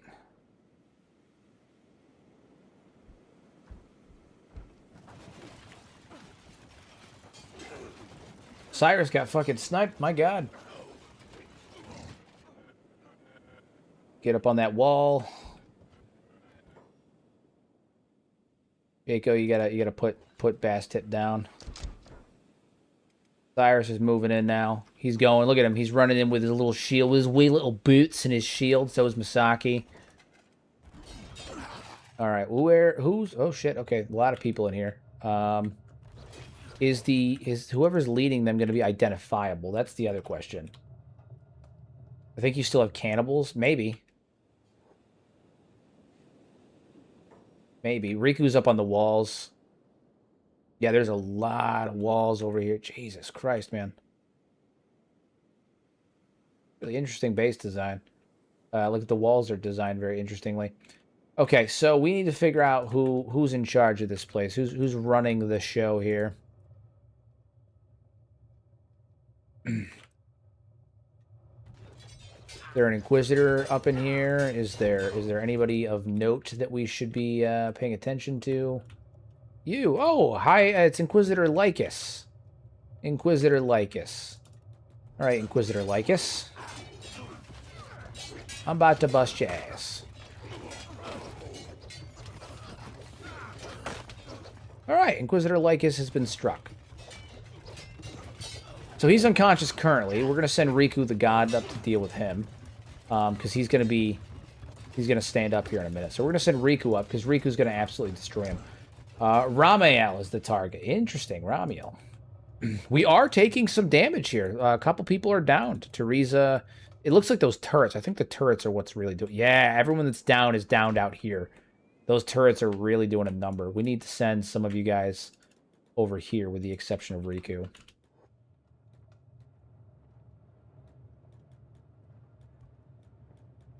Look at him playing dead like a bitch. Look at him playing dead like a bitch. There we go.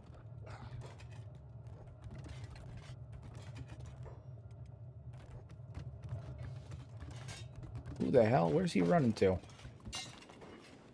Oh, he managed to actually block Riku. That's impressive. Well, not so much. Okay, he's definitely gonna fucking die. Okay, we are taking some actual damage. Surprisingly, we are actually taking damage. Some of our guys are getting downed. Yeah, big shock on that. Big shock on that. We are taking a bit of damage.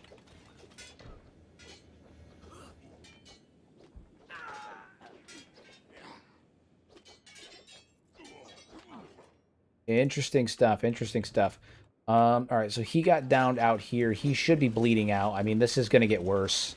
He should be bleeding out. I don't think he's getting back up. Once that hits negative 100, he's dead-zo. He's done-zo, so... Beep, what are you up to, man? What are you doing, man? Beep's doing beep stuff, man. Doing beep stuff. Absolutely killing it. Straight killing it. I don't think it's better real time yet. I mean, we're gonna win. It's just we are taking some damage, but we're gonna win. You know, we just got to get these turrets under control, which is what Beep is working on now.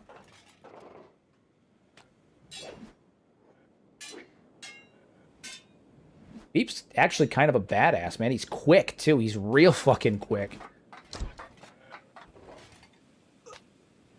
Oh my god, he's a maniac. He's a fucking maniac. Beep's kind of a maniac.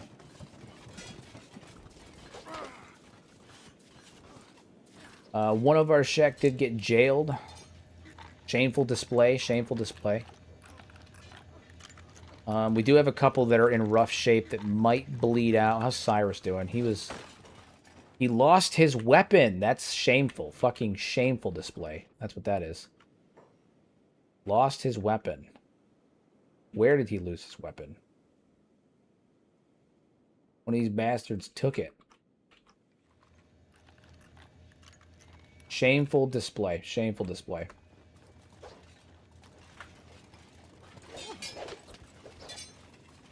Beep yearned for the blade. It's true. He spent all of Season 1 not being able to participate in fights, and now he's just like, I am the master.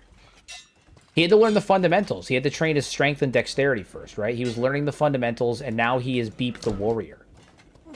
Beep the Viking. Okay?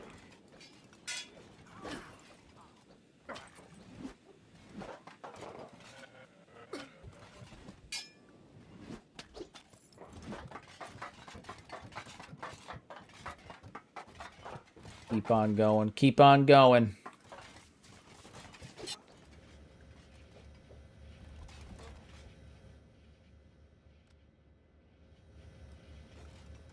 Alright, you're going to grab this weapon. Take that. Or picking that general storage lock.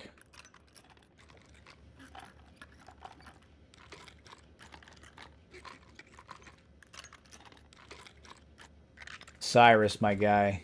Shameful display. Shameful display.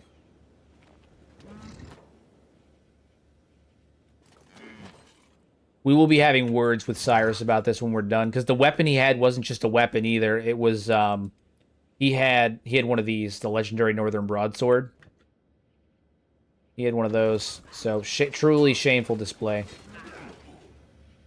We'll give him one back temporarily, but we will be having words with him when this is all said and done.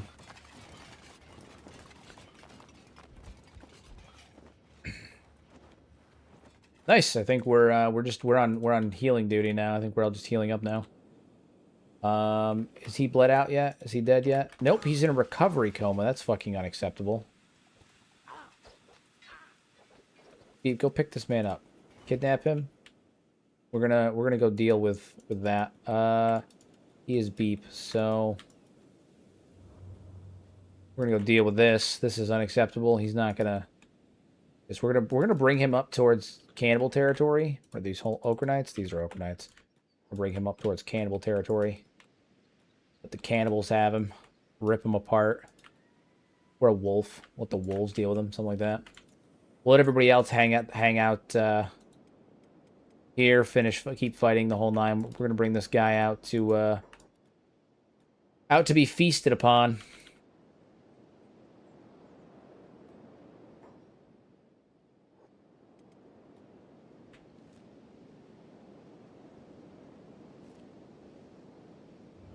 Hey, Jordy, what's going on?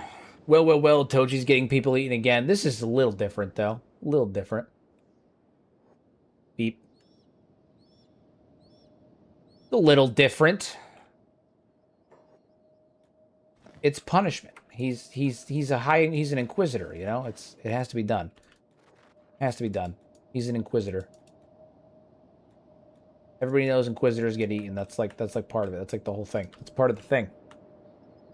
Part of the thing. Oh, cannibals. Nice. Hello, cannibals.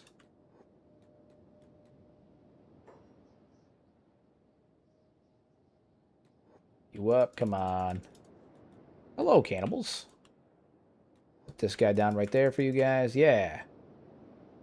Guys. There we go. Okay, nice. Nice. Alright. We're just going to let him get carried off. I just gave Inquisitor Lycus to cannibals. He's just getting carried off. Totally fun. Haha. Absolutely outstanding. I wonder if you can imprison a gutter, talk to it, and pet it enough until it decides to join you through sentient sands only. You can. Absolutely can. Absolutely can. Stop healing up. Why are you healing? No one should be healing. Okay, so since we're here, we need to re-up on food and whatnot. We need to start looting for supplies. Where's that? Holy Cleaver? I don't fucking care about that. Holy Plate Boots? I don't fucking care about that. Mercenary hat and long swords? I don't fucking care about that. Riku, get in here and start breaking locks. My man just breaks locks. He doesn't even care. Just breaks them. They're having him over for dinner. It's true. They're having him over for dinner. They invited him to a meal. A succulent Holy Nation-style meal.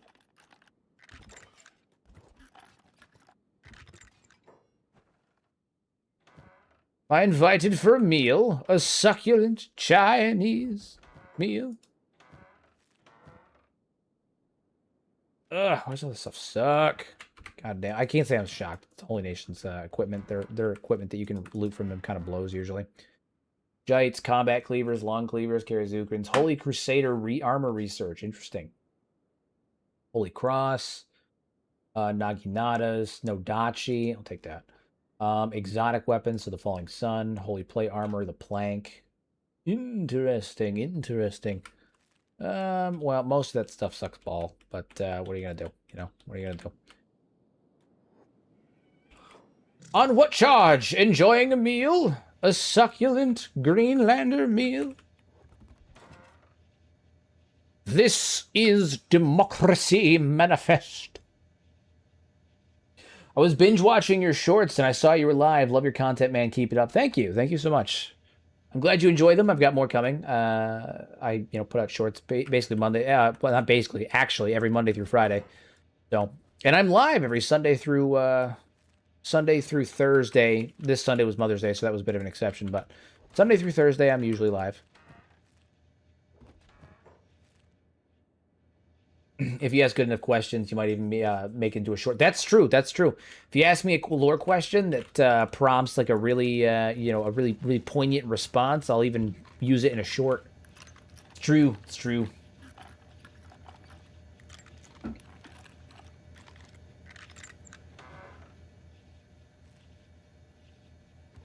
Hold on, I wonder if you can make multiple custom factions through Sentient Sand runs, port the characters and their backstories over, then use the FCS to actually make them unique and have them fight.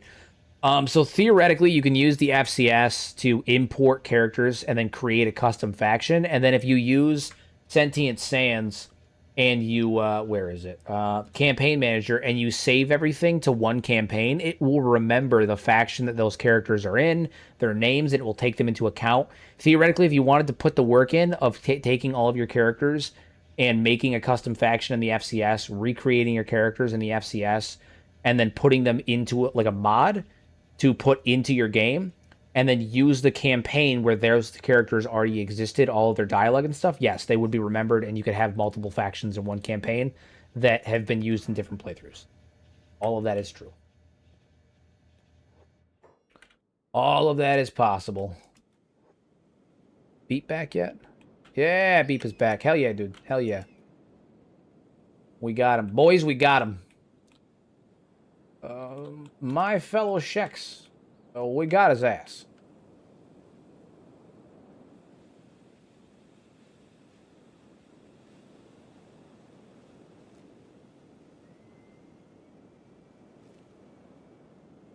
Attention, my fellow Sheks. I want you to know that we got his ass. Yeah, so that guy's gonna get eaten.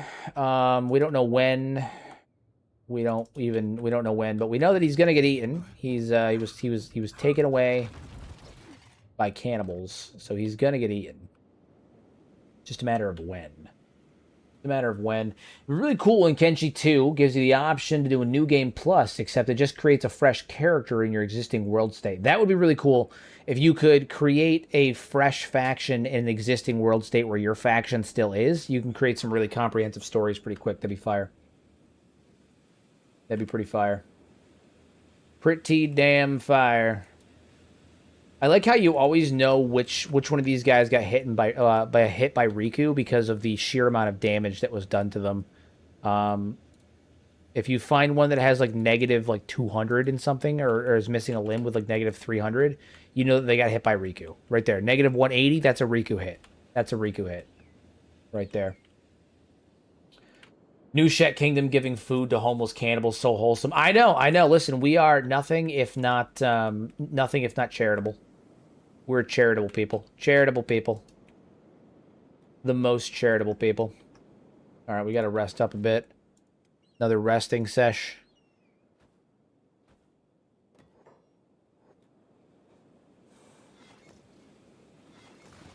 All right, who's moving slow? Riley. Riley's moving slow. And Chisuke, right? Chico over there. Yeah. Yeah. Nice.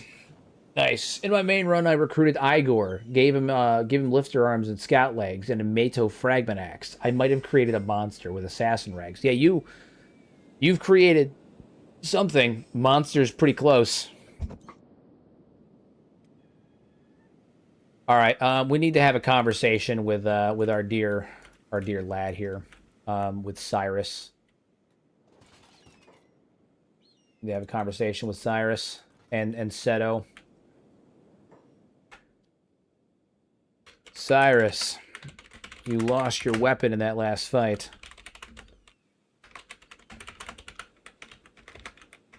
In that raid. Supposed to be the general of Lady Seto's army. This is unacceptable by Shek tradition. Inform the queen and ask for your punishment. See what he has to say. Because this is unacceptable. You speak the truth, one arm. I dropped my sword when that paladin's... Oh, hold on. Okay, all right, hold on. They're talking. They're talking. Words are being exchanged. Words are being exchanged. He said... You speak the truth, one arm. I dropped my sword when that paladin's mace caught my shoulder. I have no excuse. Seto, I failed the new kingdom. Name my penance. You bleed for us, Cyrus. That sword can be reforged. I'd rather have a general who lives to fight another day than one dies clinging to steel. Interesting. Interesting. Seto is actually becoming quite progressive. Quite progressive. That's good. That's good. Beep says Beep likes the quiet. Oh, ignore that. He's talking about something else. Beep says Beep once lost a whole arm in a fight. He didn't. That's a lie. But then he got a new one and became stronger. He didn't. That's a lie. You too. You will too, General Cyrus. Beep. Keep your sword sharp, little drone. The silence is the desert taking a breath. It'll exhale blood soon enough. That's funny. Beep's like, I lost that arm once. No, the fuck he didn't. Reed, use the lull to mend your armor and count your rations.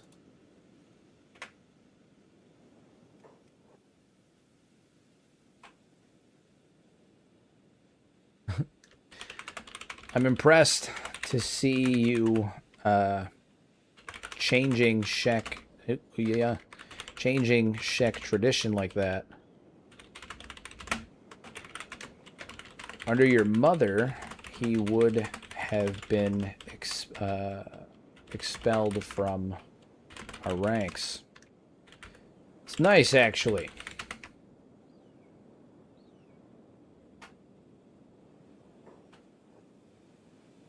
My mother's way forged corpses, not warriors. A kingdom built on shame crumbles faster than any... Yeah, listen, it's good. It's good. It's cool to see that she's actually, like, the Shek are learning. It's good to see that she's, you know, like, willing to change the Shek. You know, that's cool. That's cool. It is really funny to blatantly lie about losing a limb, dude. Beep's funny, man. He's over here just making shit up to try and make Cyrus feel better. He's like, I lost a limb once. He didn't. He literally didn't. He literally didn't. He looks like a beast. I really can't get over how well this armor works on Hivers. Like, way better than I expected. It looks so fucking cool on Hivers. Look at it. Like, Beep looks... He looks like Jon fucking Snow. He looks like he's ready to march. He's ready to march.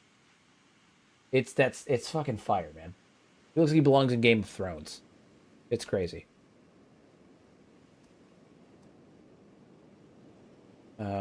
Hold on. Crumbles faster than one built on trust. Okay, so yeah, she's all about doing the whole trust thing. I see you take after your father in terms of pragmatism. He was killed during the Battle of Bad Teeth. He was a good man. Smart, too. Talking about Ban. Talking about Ban. You know nothing, John Beep. He was, but he trusted too much in words when the world was built to answer steel. My mother's honor killed him. Oh, shit. My mother's honor killed him. Yours might have saved him. Oh, damn. Look at that. Seto's being actually pretty fucking nice to Toji. I mean, she's usually nice to him. He's her retainer, but still, you know, her advisor, but still. Still, it's pretty cool. It's pretty cool. Did he get Ramiel at the first village, or have we not hit that threshold yet? Well, we've removed the Inquisitor here. We've removed the Inquisitor here. We've already taken... All right, so here's the places we've taken out Inquisitors. We've done Okran Shield, Blister Hill, Bad Teeth, Stack. We've taken the Inquisitor out at Rebirth, and we've taken the Inquisitor at Okran's Fist. You know, we may have to make a trip over to Rebirth to kind of see what's up with them, but the Flotsam Ninja have control of it now, so I don't know what's up with that.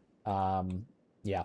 Just bought Kenshi a week or two ago. Love it. The variety of gameplay, the races, the world, the lore. It's amazing. You're absolutely correct. Kenshi is fantastic. It's my favorite game, obviously.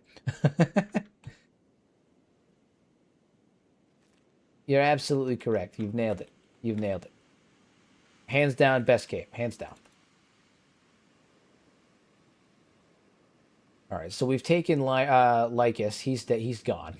Narcos Trap, yeah, seems like our next best go. And when we go to Narcos Trap, it should actually cause a lot of these areas to reload, and that should give us the opportunity for the new guys to spawn, so we can come back and finish them off.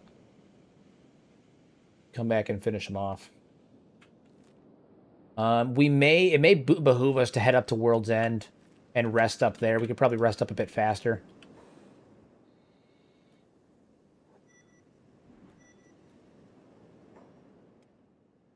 Head up to World's End, and then we'll head down to Narcos Trap. So let's head up that way. Oop. There we go. There we go. Is Ban confirmed to be Seto's father, or is that just a hunch? It's 100% a hunch that I 100% agree with if it is. Okay, so the Ban Seto's father connection, it is technically considered non-canon.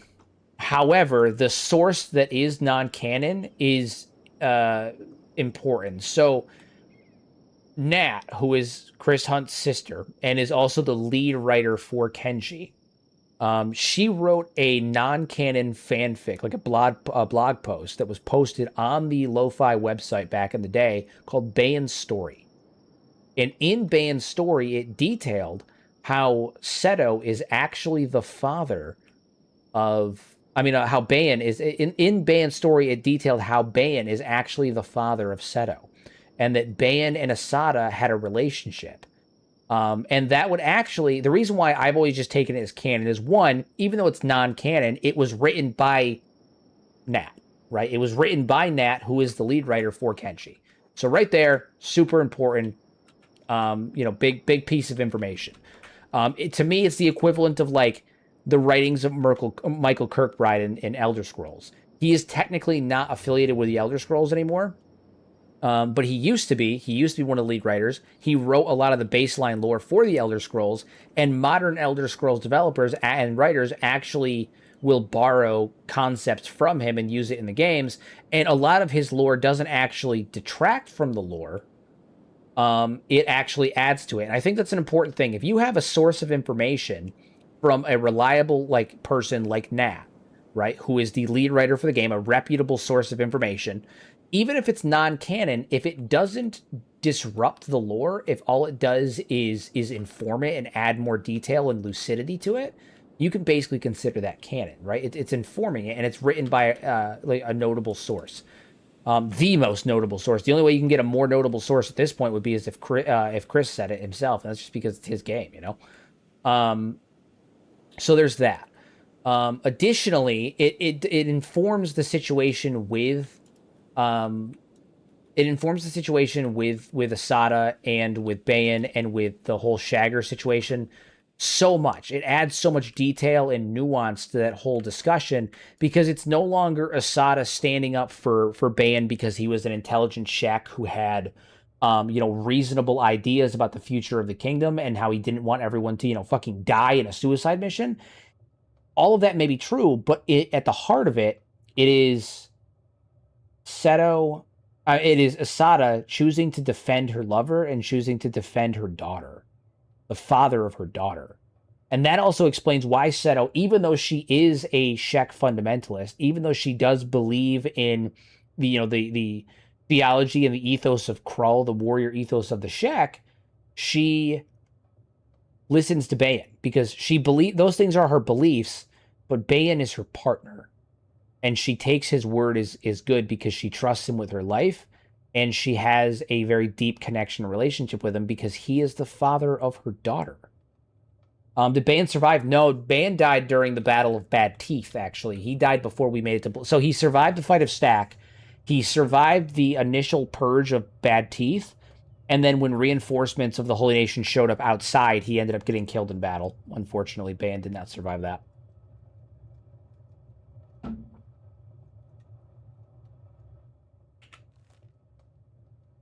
He's at the first farm near World's End. Like this one here?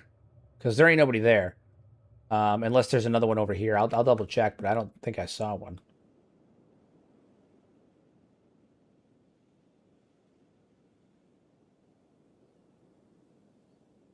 Yeah, I don't think I saw one, so the assumption is he's probably that one down there. Okay, so we need to heal up. This is the place to do it. Toji's fine. Seto's fine. Fine. Good. 5 Invincibles can heal up first. Cyrus. Bailey. Ego, Thea, Teresa. We'll have her heal up too. Rihanna, Jeremy. Good old Jeremy. Teresa. Hold on, we gotta wait. Apparently those beds are taken. Fine. Okran Shield's gone to shit. They say all the Okranites are freaking the fuck out. Wouldn't want to be on that side of the world right now. Touche. Little do they know. I guess Toji's kind of doing Bayan's job. I should have guessed. Yeah, Toji's occupying the spot of Seto's advisor. Yeah. Toji's occupying the spot of Seto's advisor. We'll let these guys heal up. While we're here, we actually have some things we can sell as well. And we can get some more equipment and more food because we are going to start running low on food soonish. Well, we're actually not doing terrible for food, but we do have some things we can sell. So let's do that because we have no monies right now. Sell you. These holy crosses, I don't know if we're actually ever going to end up using these. Yeah, we can sell them. Fuck them. We ain't gonna use them.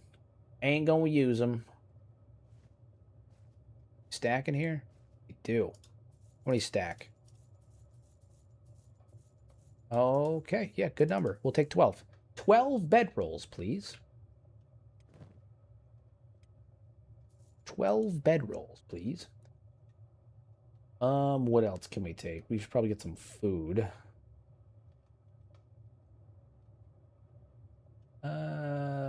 Yeah, we'll just buy out a shit ton of ration packs. Good. It's good. All right, so Pseudo, you're healed up pretty much. Now we move on to the next one. Taken, you're still healing. Cyrus, you're in good enough shape. Jeremy can take your spot. Bailey's healed up. So now we move on to the next one. Who else needs to heal? Cohen. Misaki needs to heal up too. Would that mean that Toji would eventually become Seto's lover if we keep with the fan fiction? I mean, maybe, I don't know. That's not really the story we're going for in terms of like writing, but also like this playthrough as oh, I can't afford the bed rental. That's the problem. We're fucking poor. Also like what is it? Like this playthrough kind of takes on a life of its own. So who knows? That is an interesting notion, though. The tension is there. I will say there does seem to be a bit of tension between the two of them. She has a deep-seated, deep trust for him. A deep trust. There does seem to be a bit of tension there. It is interesting to see it. See how that's formed, how that's happened.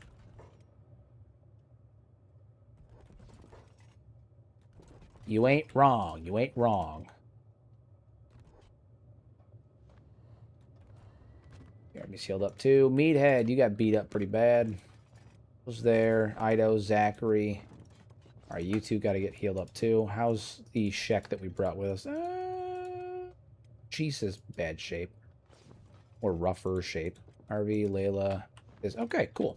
Cool. So we'll let these guys heal up and then we should be all set. Be all set to head back out. Alright, you head there. We don't need to be 100%, just, you know, a little cleaned up, little better than they were before. Guillermo. And we'll have Chisa heal up as well. And then once they're healed up, we're good to go. All good to go. What other loots do we have since while we're here? Blackened Northern Guard armor. Yeah, trade that with you. Oh yeah, take that. Get the boots. Got the bootsies. Helmet. Good.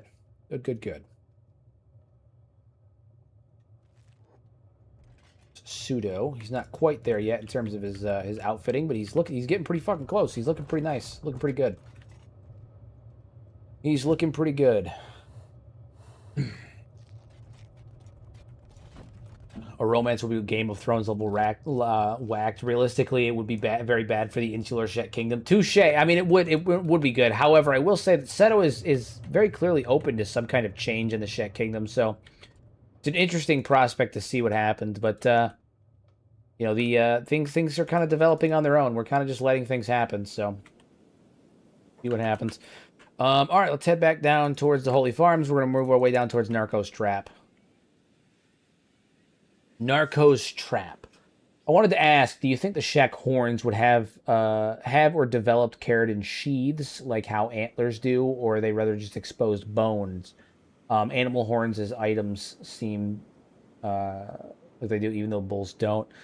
That's tough to say. I imagine they would have some kind of like,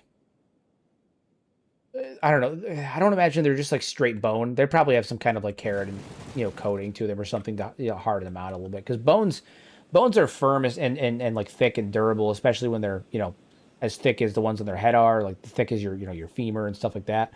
But they're still bones. You know, they're still hard to remove. So I mean, they're still breakable and stuff. So you'd think that they would be more sturdy. Jesus Christ. Acid reflux tonight is fucking terrible.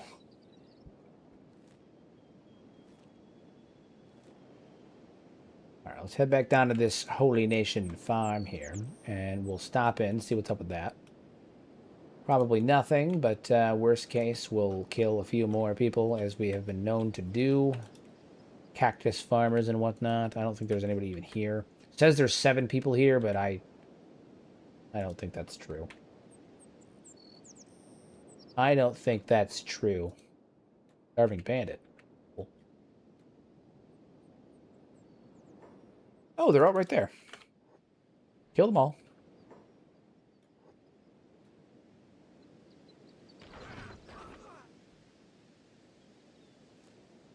Actual population, 0. We've killed them all. They're all dead. They're all dead.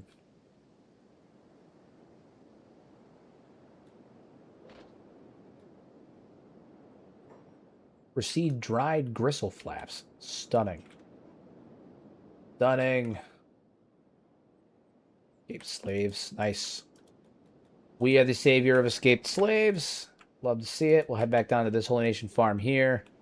Once we're there, we'll head down to Narcos Trap. I saw a post one time where someone speculated. This is purely speculation. I saw a post one time that theorized the idea that when Shek are born, because like giving birth to a creature that has, you know, protruding spikes and horns is probably not a great concept. And so it postulated the idea that when Shek are born and when they're young, their bone plates are actually more like hair, right? Like they're more not like hair, but like they're almost like strands of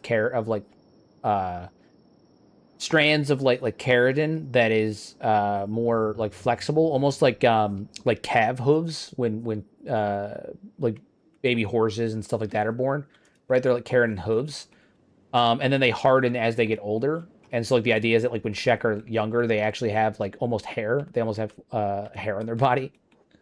I thought that was a cool idea from like an evolutionary standpoint or like a biological standpoint. I thought it was a cool idea. Nifty, quite nifty.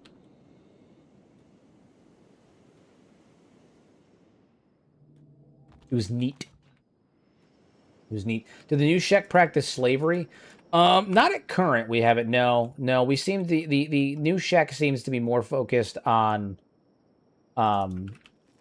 trying to like right the old ways, like the things that didn't work about the old Shek Kingdom. We're trying to fix them. At least Seto does. You know, like Toji's actively kind of brought up a few things about the Shek Kingdom that like they could be doing, like that Asada used to do. And there's been a good number of times where Seto's been like, no, but that's not how we're doing it. Like, my mother ran this kingdom to the ground. It's partially her fault that we're here, and we're going to fix this. This is where we went wrong.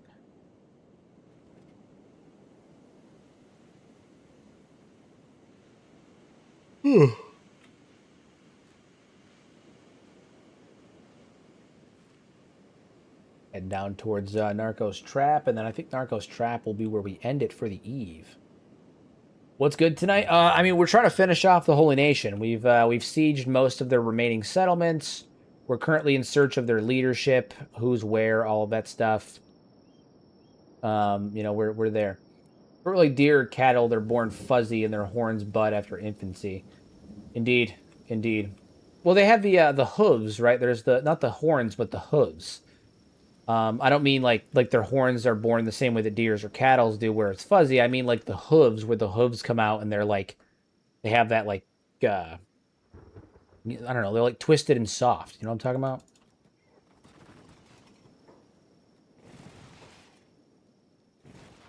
Paladin's name was Jeffrey. He died. Hey, we got reinforcements. We love reinforcements. Follow the queen.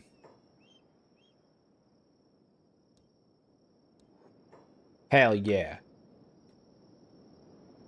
Horses have feathers on their feet. They're not true feathers though, if I recall. I'm not like an expert on horse biology. I just remember reading about it a while back and like seeing a picture and being like, that's fucking disgusting. I don't think they're like literal feathers though. They're like soft keratin, like they're like squishy keratin is what it is, and then they like fall off or harden or whatever it is, right? Softer cartilage, all that shit.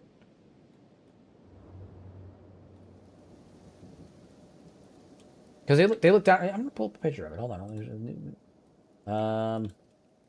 Newborn horse hooves. Yeah, it's these things. It's the full slippers. These things, yeah. There we go.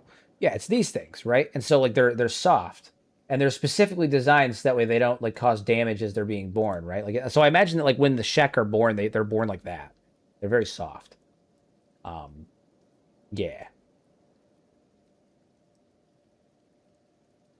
I'm the #1 chat yapper in the stream. Hell yeah. Hell yeah. Yap away, my friend. Yap away. The army of the dark has arrived. My feet are burning. Oh, that sucks.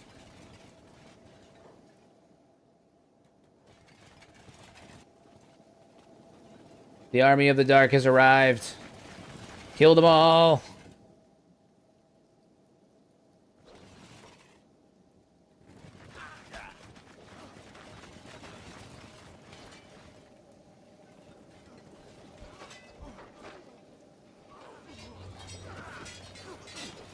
Kill them all. Got to keep an eye on people's general health in this place because we are taking acid damage, but that's fine. Oh my god, dude.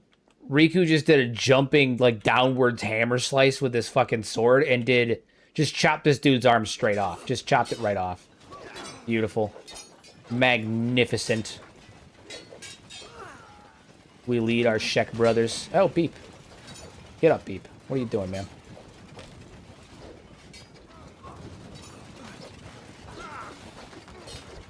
Ladies and gentlemen, we got him. Inquisitor Serum. Hello, Inquisitor Serum. All of you guys back up. Riku's going in for this one.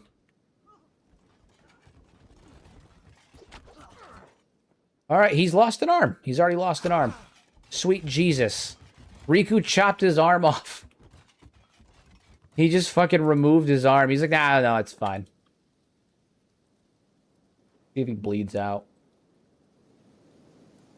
We'll pop back in a minute and deal with him. Head into Narco's trap. Ranks, tear that bitch open.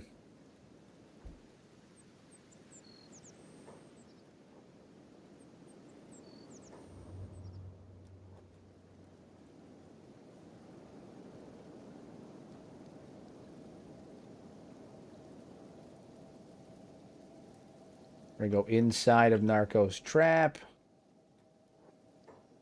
All right, fine. Smash it. Pick the lock. I don't care. Open it. There we go. Everybody inside. Deal with the security spiders.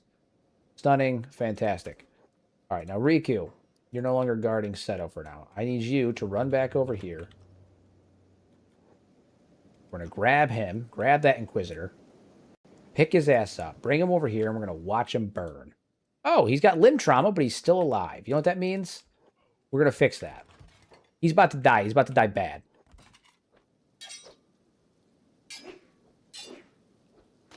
Oh, he's putting up a small fight. He's actually blocking. Okay. Nope. There goes his leg. Fuck, dude. He can't get a break. He can't get a break. The dude lost his left arm and his right leg. We are torturing this dude. Absolutely torturing him.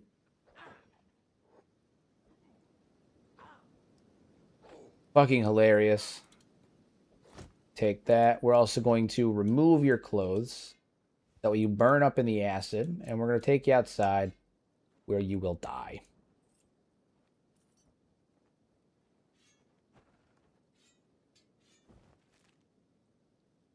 All right. So we're going to take you up here and you're going to burn up in the acid. Goodbye. Our Shek warriors are down there holding the line. We're going to have Riku pop right over here. Just going to drop this guy down. Nice. All right, and he'll die. He'll die out here. Oh, yes. Oh, yes. He's burning. He's burning alive, and it's great. Friggin' hilarious. We've also apparently let loose some yeah, he tried. He tried to fight back hard. He tried to fight Riku the God, and now look at him. Face down, ass up, burning with one leg missing and an arm missing. Oh, okay, never mind. Riku's going to finish him off. Guy's got the glutes. Guy's dead. Guy's very dead. Just fucking executed him. All right, well, that's another Inquisitor dead. He had the glutes. The glutes. Get all the security spiders in here? I think we did. All right, cool. Riku, your new job is to go loot this place. Take all these books, all the stuff, all the books, all the stuff, the things, the stuff and things. Get some AI cores. Just all the good stuff.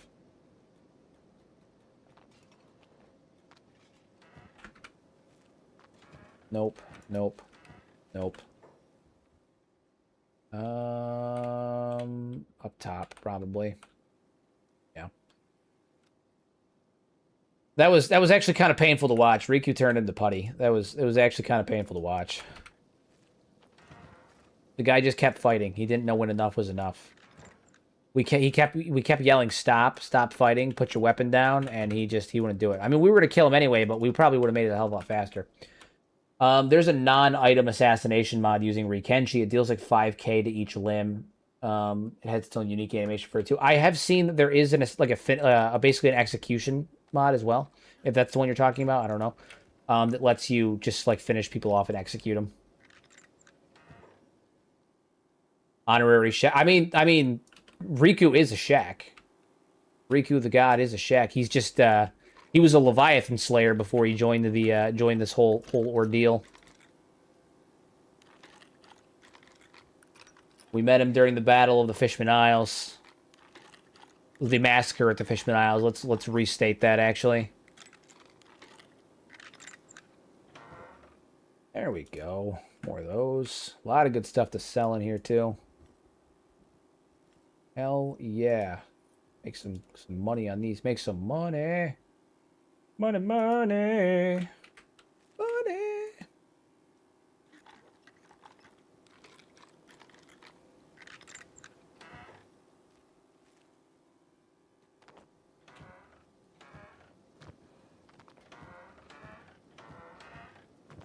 It's all just medical skits, right? Yeah.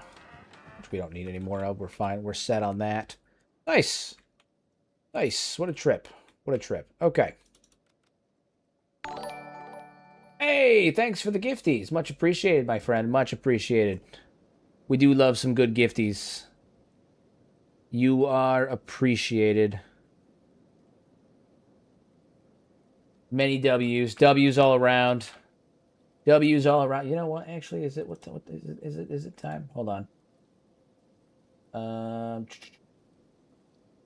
Have any more? I do. I'll match you. Here's 5 more.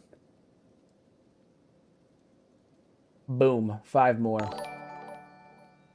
5 more for you guys. 5 more. I'll match you.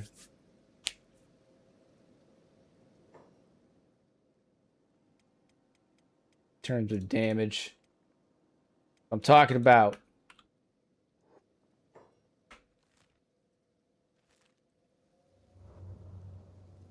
All right, so the Inquisitor here is dead, so let's actually head back up now. Because world states have changed. Should have changed now. World states should have changed now. So we can head back up and we should start seeing some results from that. Send out 5 more for you.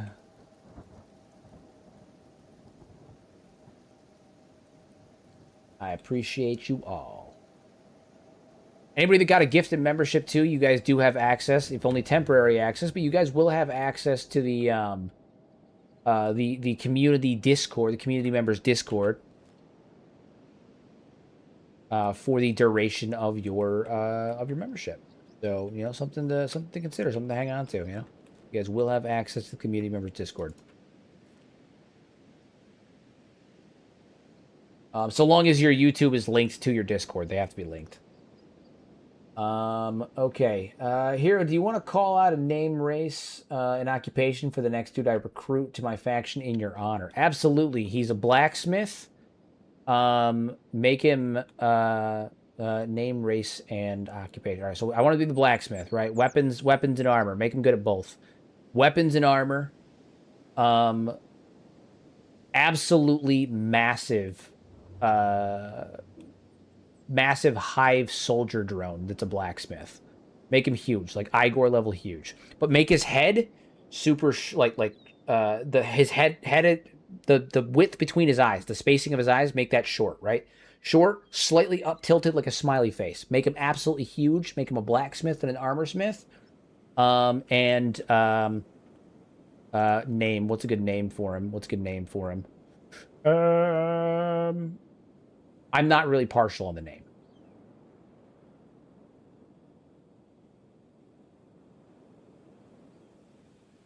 I'm down for whatever with the name.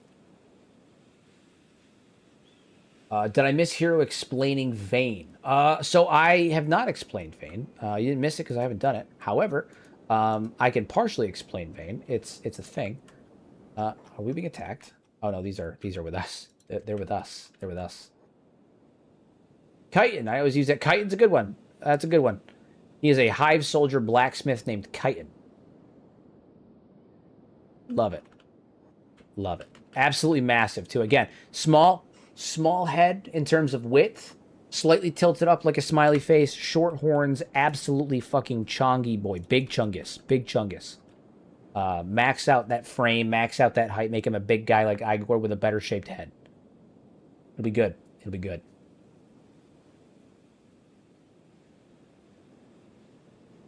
Absolute chungus.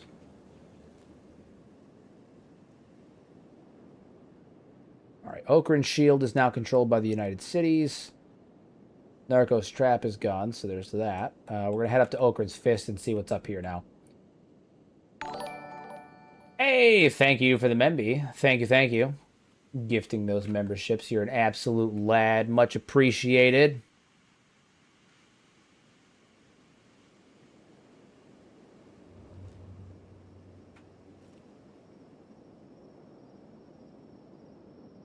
All right, so this place should be destroyed now, controlled by cannibals, I believe. Overrun by cannibals now. Nope, Holy Nation still. Holy Nation. All right, well we're gonna explore, see what's up happening over here. Okran's fist. I mean, we've killed, I think, every single Inquisitor. I think we've killed every Inquisitor. I don't think there's any more left. They're like fucking roaches, man. They're so difficult to get rid of. I feel like we killed 10 and 10 more come back. Actually, I feel like there's more soldiers in here this time than there was the first time. Fuck, man.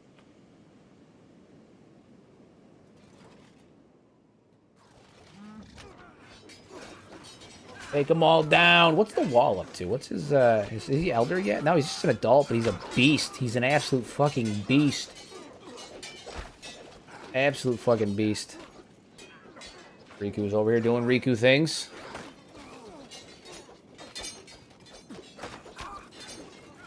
Off hold, just travel. We're going at it. Taking them down, taking them down. I feel like when we go to war with the United Cities, it's going to be, this is going to be like, this is child's play, because we already took out the major settlement, which was Blister Hill, right? Like, the Battle of Blister Hill was the real fight. That was the big one. Jesus Christ, that body just fell off the top there. When we take on the United Cities, those cities are fucking populated and they're large. I feel like that's gonna be when things really take off. Back to full-on combat. We need to figure out where their leader is. We need to figure out what's up with that. Toji, pick that lock. Actually, Riku, come break this door down. Never mind. Toji, go in here. We gotta find this priest, wherever this priest is. I don't need to break it down. Just open it. Back and open it. All right. Dead guy in there. That's cool.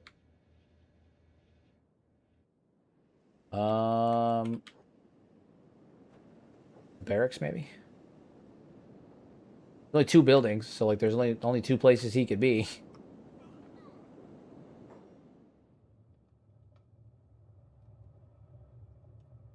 Joven, High Paladin, Eric, Roki, Odo, Silas, who's still recovering from the last beating we gave him. A lot of these guys are still recovering. Kenshi man, General, hello, how are you? What's going on? What's going on? What's going on?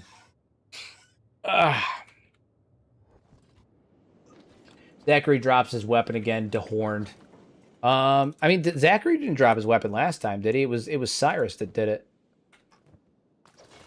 It was Cyrus that did it. In fairness, we did ask Seto what his punishment was, and she was like, nah, it's fine. We're building a society based on trust this time around. Alright, alright, alright.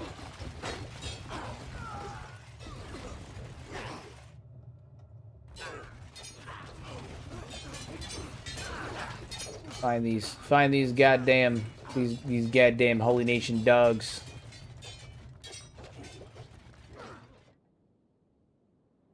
Alright, kill all these guys. See what's going on with them. Yesterday he got robbed on the cold hard ground. It's true. It's true.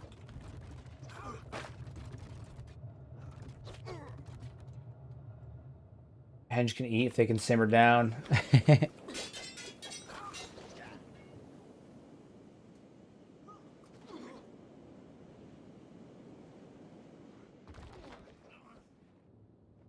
Yeah, them samurais they're gonna get it. I need to work on some more lore for my Kenshi RPG setting. Any future events you think would be interesting to add?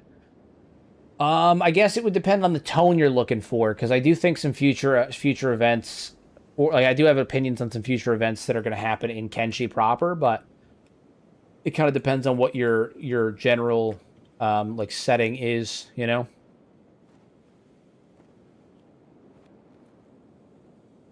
Anna, what's going on? Welcome, welcome, welcome. We're trying to finish off the Ochre Knights. It's proving more difficult than expected. They made their peace with Narco. I'm more interested in why the rest pulled back to Blister Hill instead of regrouping. That's not their way. Blister Hill's been taken. What are you talking about? We took Blister Hill like forever ago. That was so season 1. So season 1. Oh, I think they're just using vanilla dialogue is why. I was like, that's season 1, guys. Season 1. We're past that. Blister Hill is season 1. No, we got time for that.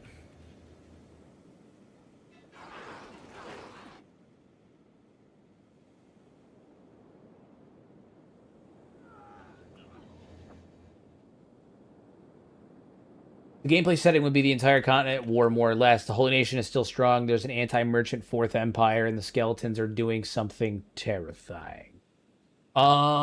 Future events. I mean, you could have like a massive world event where Catalan tries to retake Kenshi, right? Like he breaks the binds of his insanity. Not necessarily that he's insane, but like he like basically he chooses to stop being idle, right? Like he takes the fight back to Kenshi, tries to retake his land. Tries to retake his land.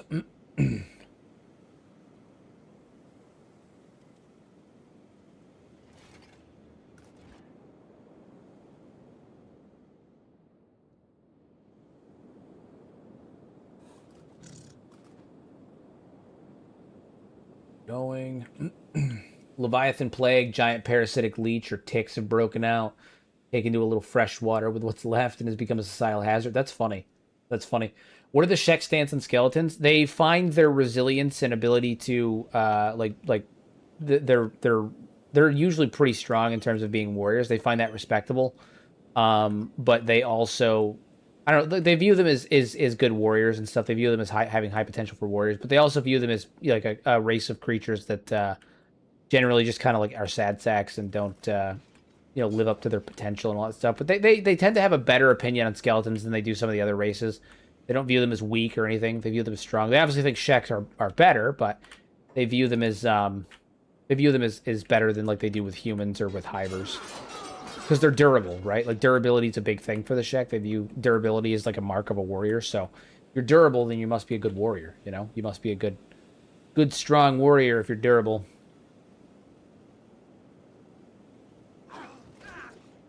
Big and strong. Big and strong. Much big, much strong. Big and strong. Very strong. Okay. Well, I mean, we have, where's my legs, man? You got legs? Where are my legs? Whose legs? Who's got legs? What's happening?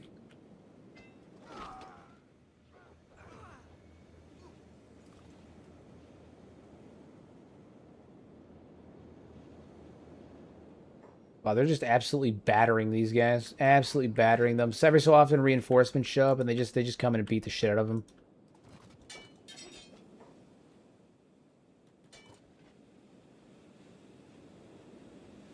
My main character lost his legs to a Christian asshole.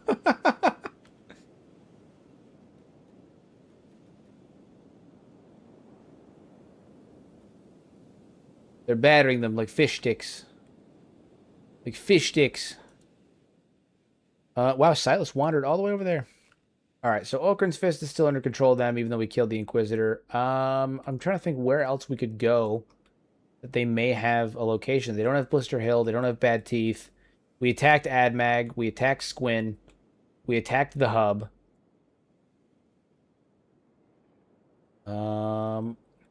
They're like fucking roaches, man. They're like roaches. Rebirth. We already took Rebirth. We did Rebirth back at the end of season 1. It's owned by the Flotsam Ninja now. This may require some research. I may have to do some research before tomorrow to figure out how to move forward with this. Because before we can take on the United States, we got to take on we got to finish the Holy Nation off. So that's kind of the main point of all this, right? Maybe the main point of it. I do think that's a good spot to end it for the evening, guys. I sincerely appreciate it. We're ending a little bit early. I'm gonna head to the gym and whatnot. I'm quite tired. I spent 4.5 hours fighting with people at the fucking DMV today, so I'm quite tired. I'm quite tired. Military outpost near the Fog Islands. That's probably another good spot to go to. Yeah, I haven't done any of those yet. No, the military outposts. Yeah, the Holy Outpost and the Holy Military Base. Those are probably my next stop. Then those are good moves. Good moves. Good moves. Although actually they're gray. Have we seen them yet? We don't know. We don't know. We'll have to check them out. We will check them out for tomorrow though. That will be tomorrow's stream. Guys, I sincerely appreciate all of you guys coming and hanging out with me. I appreciate all of those who were kind enough to gift out some jewels and memberships and all that stuff. Your guys' support is super important. Helps me continue to do this full time. We've got some really cool stuff planned for this week. I can't tell you what it is, but when it happens, you're going to know that it happens, and I'm really excited to talk about it. So we got some really cool stuff planned for this week, and hopefully we're able to make it happen this week. Big stuff, guys. Big feckin' stuff. Some real big feckin' stuff. Yeah, that's all the time I got. So I will see you guys all tomorrow for more One-Armed Toji. As always, use your powers for good instead of evil. Make a difference in somebody's life. And yeah, stay tuned, guys. I'm serious. Really cool fucking stuff is on the horizon. Big stuff. Big stuff. Bye.